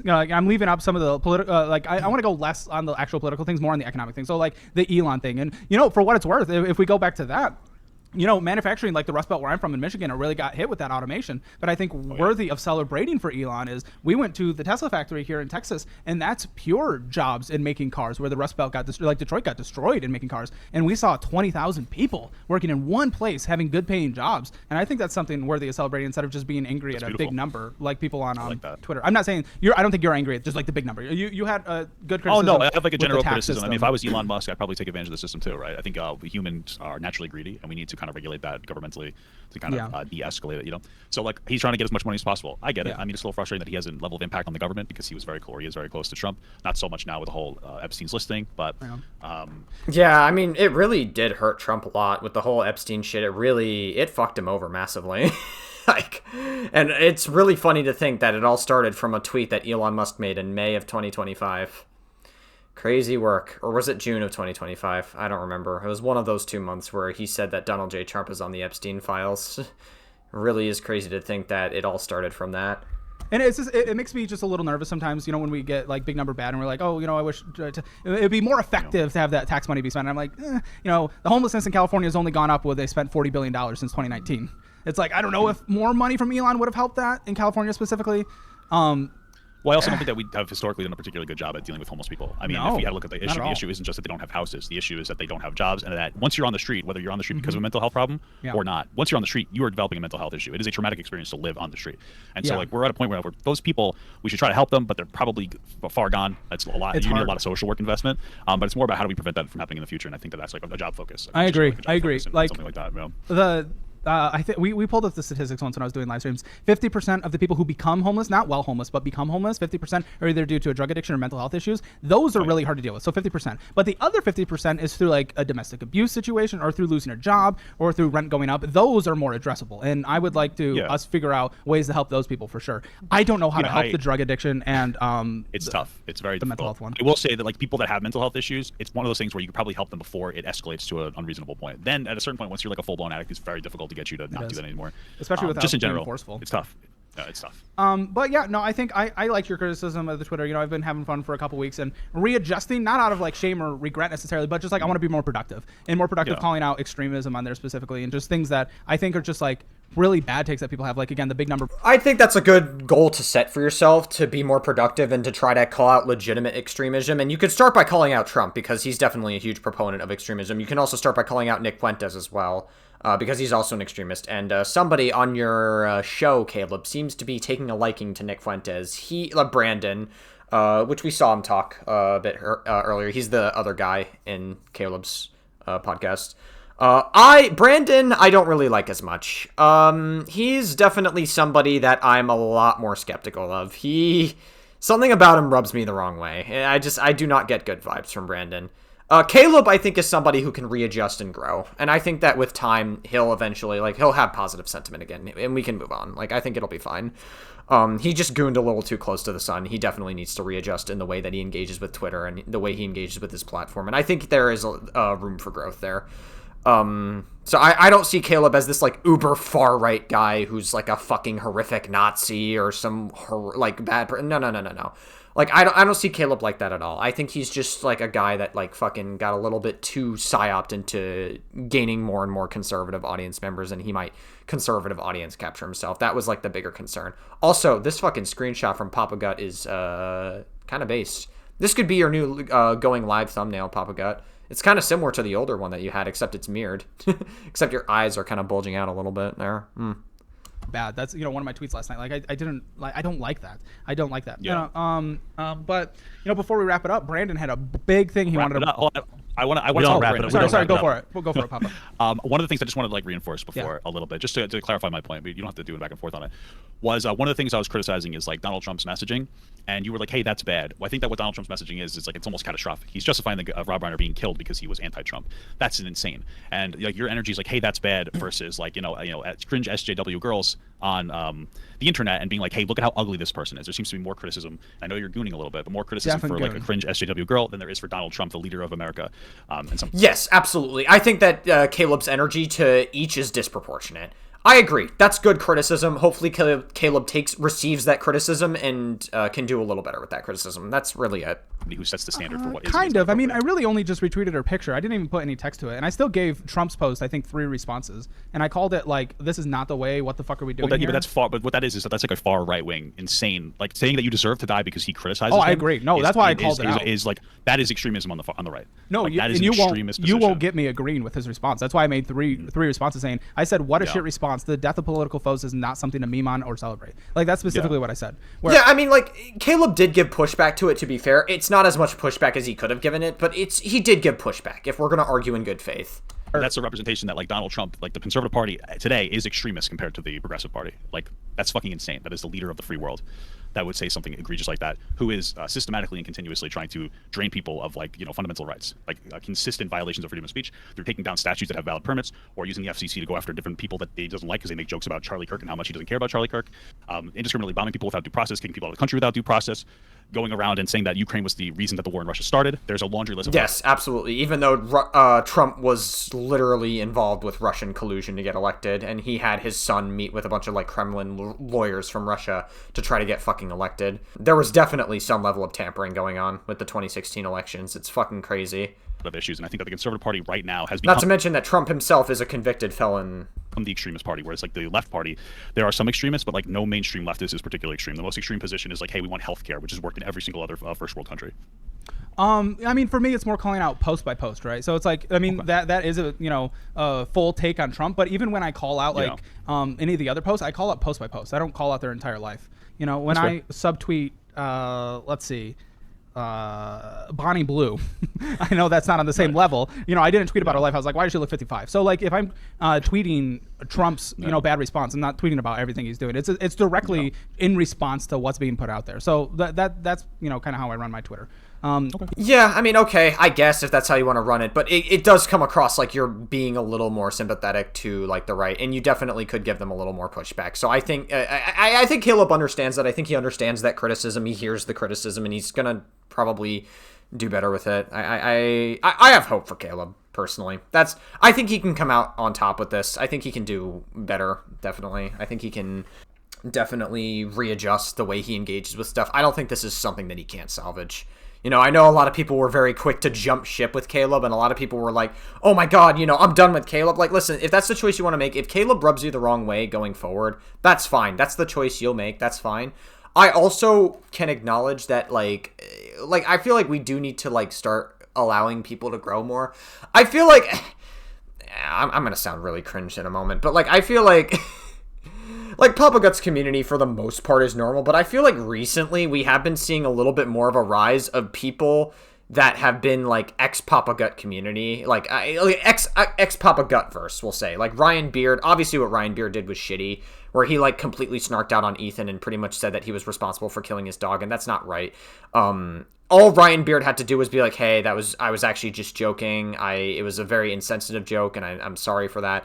And I won't do it again. Like, that's all Ryan Beard had to do, is just admit he was wrong. But then he like tripled down and quadrupled down on it, and he pretty much just burned the bridge with Ethan, and effectively burned his bridge with the Papa Gut community as well. It seems like Ryan Beard really fucked himself over by like trying to burn that bridge with Ethan. And then you had like the Brion stuff where he was like defending animal abuse, and he was like trying to play it off like he wasn't defending it, even though Brion definitely was defending animal abuse, just to be clear. Definitely a rough take. I don't think Brion can't come back from it, but it's definitely going to follow him for a little bit, because that was fucking rough. That was a really rough thing to do. I do think people were a little bit annoying about the Brion stuff, just a little bit, like just a little disproportionate when it comes to pushback, because some people were like, never make content again. We don't need to go to that level. Like, let's chill out a little bit. Like, obviously, like, what he did was fucked up. He could probably come back from it eventually, but not for a really long time. Like, it definitely, like, should follow him for a little bit, because that was fucking insane. You know, and I think Caleb Hammer's no different. I think he can come back from this, absolutely. It's not even comparable to what Ryan and Brion did, to be honest. Like, I don't even think it's on the same level. I think out of all three of them, Caleb is the least egregious of them all. Like the Michigan head coach that got fired for gooning too hard, which we respect. A big W for him. I don't even know what happened with that. He gooned too hard, too close to the sun, and we love it for him. You know, I didn't tweet about his entire life. It was just like, well, that's bad. Probably shouldn't threaten to kill himself and his mistress. I think he deserves to get arrested for that one. Yeah, that was pretty crazy. But I didn't tweet about his entire life, you know. Okay, that's fair enough. Understandable. Really quick, you said Brandon, right? Yeah. You said Brandon want to talk to me? All right, Papa God. Brandon has What's a up? big What's up, issue. Can I ask what Brandon thinks about my shirt? I can't see it. All right, I'm gonna show you. All right, what do you? Show me those titties. Here we go. It's Bill Clinton and Trump. Incredible. And, like, Trump is, like, fucking jerking him off. Where's Epstein in this shirt? Epstein's supposed to be in the background. Papa Gut has, like, an Epstein shirt normally. He has, like, a Trump and Epstein shirt. Epstein would be fitting in the background for Bill Clinton and Trump. It says big beautiful Bill. It's Bill Clinton get a hand job from Trump. Do you think that's better or worse than the 6'7" meme that Nick Fuentes was doing when it came to the Holocaust? Which one do you think is funnier? Which one rage bait you more? Because rage bait is what Brandon finds Which funny. one did you enjoy more, this joke or when Nick Fuentes was doing 6'7" on the Holocaust? He hit a 6'7" in a Piers Morgan interview, and I think that is 4 million views on that on that thing to date. But your shirt is just as beautiful. And well, which one? So you say you like my shirt more, or Nick Fuentes is 6'7" on the Holocaust more? Which one is funny? You're here talking to me right now, so I'm gonna side with you. I'm gonna side with you, big gut. Of course, yeah. That's fair enough. That's fair enough. That's right. Fucking weasel. So, like, I don't know. I know I'm being harsh to Brandon, but, like, there is something really rubbing me the wrong way about Brandon. Obviously, Papa Gut's not going to try to, like, insult or push back on Brandon in, like, this way, because obviously he's on Caleb Hammer's show and he's trying to be, like, professional. He's trying to maintain some level of decorum. So I don't really blame Papa Gut too much for not, like, pushing too hard on Brandon. I think they are supposed to have a conversation at some point down the line.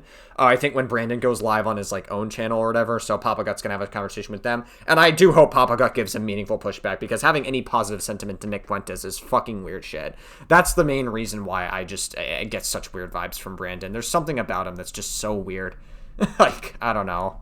So what's up? What do we got beef over? We don't really have beef, but man, I've been watching Papa Gut for a minute now, and all right. you know, I know that you've reacted to my boy Caleb a couple times, and I'll see myself in some of the videos that you react to.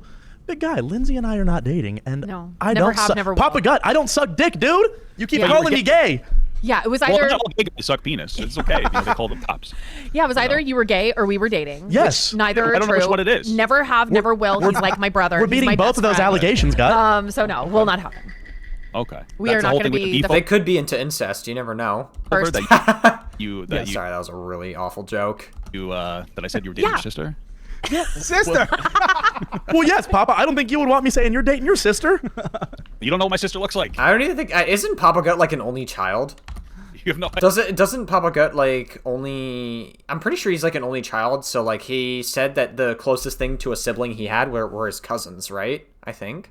idea. Maybe it's attractive. That is Speaking true. of gay, Papa, those people that just keep keep coming after me. What do you think of the new accusation that I am a very clear homosexual man and I'm grifting to the right to hide that I'm gay? Well, I think that's a common tactic for gay people. But the there are a lot of accusation people like about that. me. Matt Walsh is one of them, definitely gay. I think Nick Oh, Fuentes you is think super so? gay. Yeah, for sure. No, Look, me, listen, there's Papa, no such me. thing as a well-dressed straight man, okay? So, I'm except not for me in this well-dressed. beautiful shirt, of course. I don't know. I think that people are just like fucking with you because they're pissed off at like some of your like left-wing posts on Twitter, and they're just trying to say things and say that you're like a right-wing. No. Our ultimate article, right, or something, snarker, yeah. our ultimate snarker, Scott, says that I'm in fact Oh. a homosexual male and I'm hiding it. I don't think that you should. Did Scott actually say that? I must have missed that in like one of his hit pieces. He made like 3 different hit pieces on Caleb. He insinuates that Caleb Hammer is a predator for it's like literally most of Scott's hit pieces are just the group chat, even though the group chat was just a bunch of edgy jokes. Like no adult in the real world actually gives a fuck about the group chat. Like it looked rough, obviously, like it probably looks rough to like maybe some outsiders, but like if you actually know the full context of everything, no one in the real world gives a fuck. Like, it's just dumb, edgy jokes. It was not good to say it, but, like, Caleb's not attracted to children. He doesn't actually want to, like, fucking sexualize kids or whatever in any meaningful way. Like, all right? Like... Watch Scott. He's like... No, we don't. My number 2 watches it and then he reports back. Oh, shit. Who's the number 2? Is it... Robert. Is it Brandon? No, it's Robert. No, I don't watch that guy. He sucks. It's Robert, my black employee. Wow. Is that a DEI hire or what's going on with that? No. You're One of my gonna 2. have to pay him now more money because I just said something that's offensive in workplace harassment. So get ready for a settlement. Yeah. If Brandon and Lindsay, they know me hard. They know the people I simp over.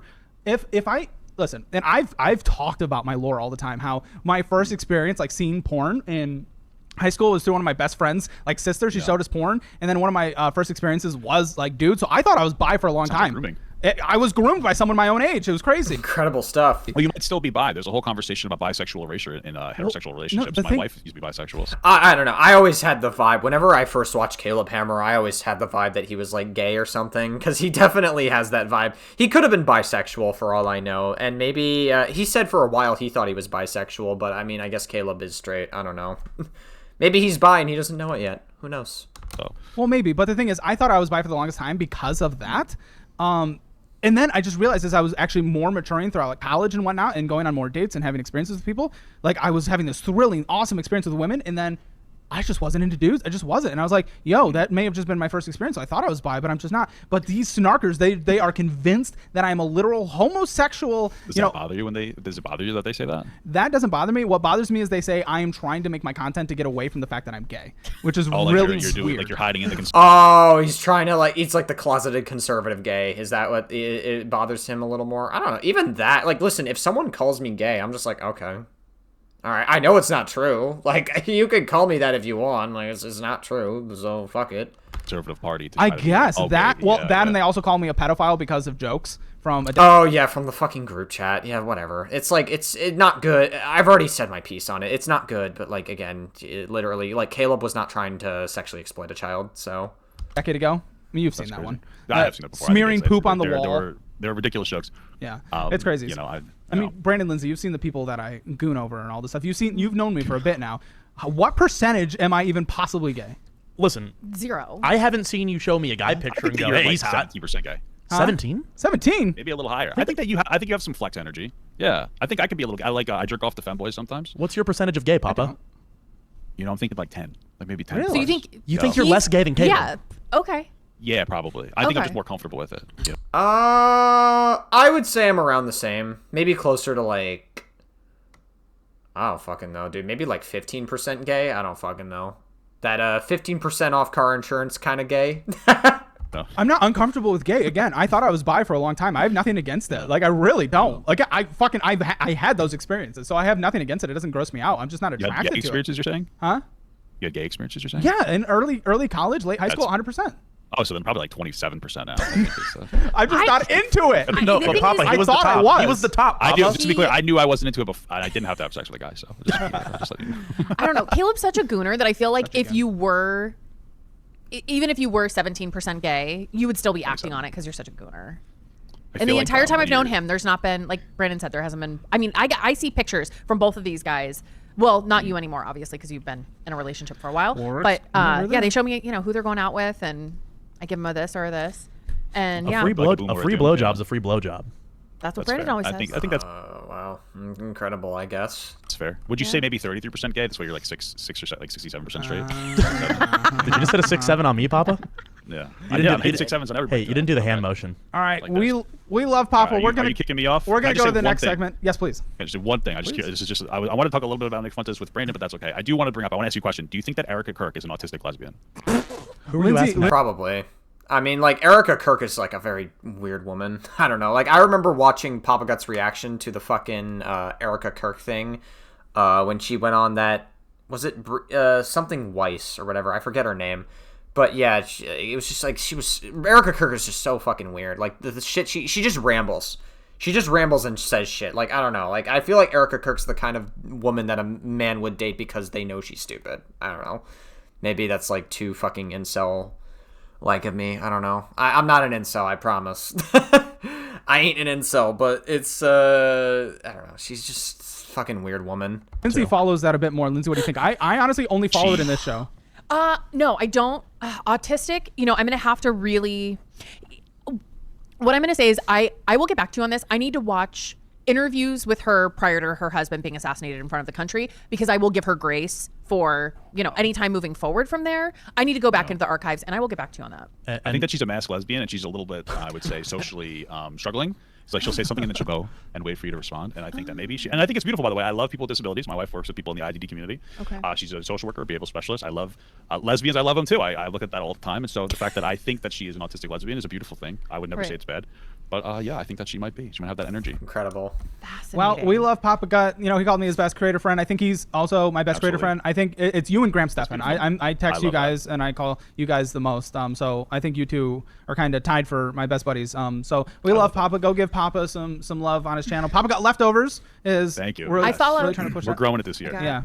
Papa Gut Leftovers. So Papa, you and I can chat later, but I'll send you a little Discord. Yeah, we'll chat when you have to to stream tonight. Let me know, okay? Oh, Brandon, don't ruin your career and my career at the I same can't. time. I can't send you a friend request on Discord, but I think you're in this one, so we'll connect somewhere. But yeah. That sounds good. All right, guys, thank you for having me on. I appreciate it. Yeah, I'll definitely be around to react to the Brandon stuff when the time comes. All right, we love Papa. We love Papa. Bye, Papa. Go give him some love. Hey, Take care. VOD editor, let's make sure we put his links in the description below this one. All right, thank you. Take care. Bye-bye. Have a good one. All right, I think that's it. I think that's all we need to react to. Yeah, like, listen, Caleb can come back from this, but he's definitely been gooning on Twitter a little bit too hard, and I think it's, like, worth criticizing, absolutely. I don't think Caleb is beyond redemption. I think he can definitely come back from this, but it's just like, come on, Caleb, like, what are you doing? That's all, We love Caleb Hammer. Yeah, I have faith that he will get himself out of this. I guess I like, a lot of people tend to be so doom and gloom online, so have a little bit of hope that he can come back. Listen, the moment I stopped supporting Caleb Hammer, I would be more outraged if he did what Brandon did and, like, showed positive sentiment to people like Nick Fuentes. Like, if you're against extremism, you should be calling out people like Nick Fuentes. He's a legitimate white supremacist, so you absolutely should be fucking clocking that behavior. That is, like, a hard no. That, like, because I know with Brandon Buckingham, like, that, I'm going to use an example. With Brandon Buckingham, Papa Gut, like, used to react to Brandon Buckingham's content, but he stopped reacting to Brandon Buckingham's content because Brandon Buckingham had Sam Hyde on, like, one of his videos, and it was kind of like whitewashing some of the shit Sam Hyde said, who's, like, a legitimate who's another white supremacist. That's why Papa Gut stopped interacting with Brandon Buckingham's content, because of that specifically. It would have been fine if Brandon Buckingham was, like, more conservative leaning, but instead of being conservative leaning, just, like, not fucking validate legitimate white supremacists. Hopefully Caleb doesn't go down that rabbit hole, and we should be good.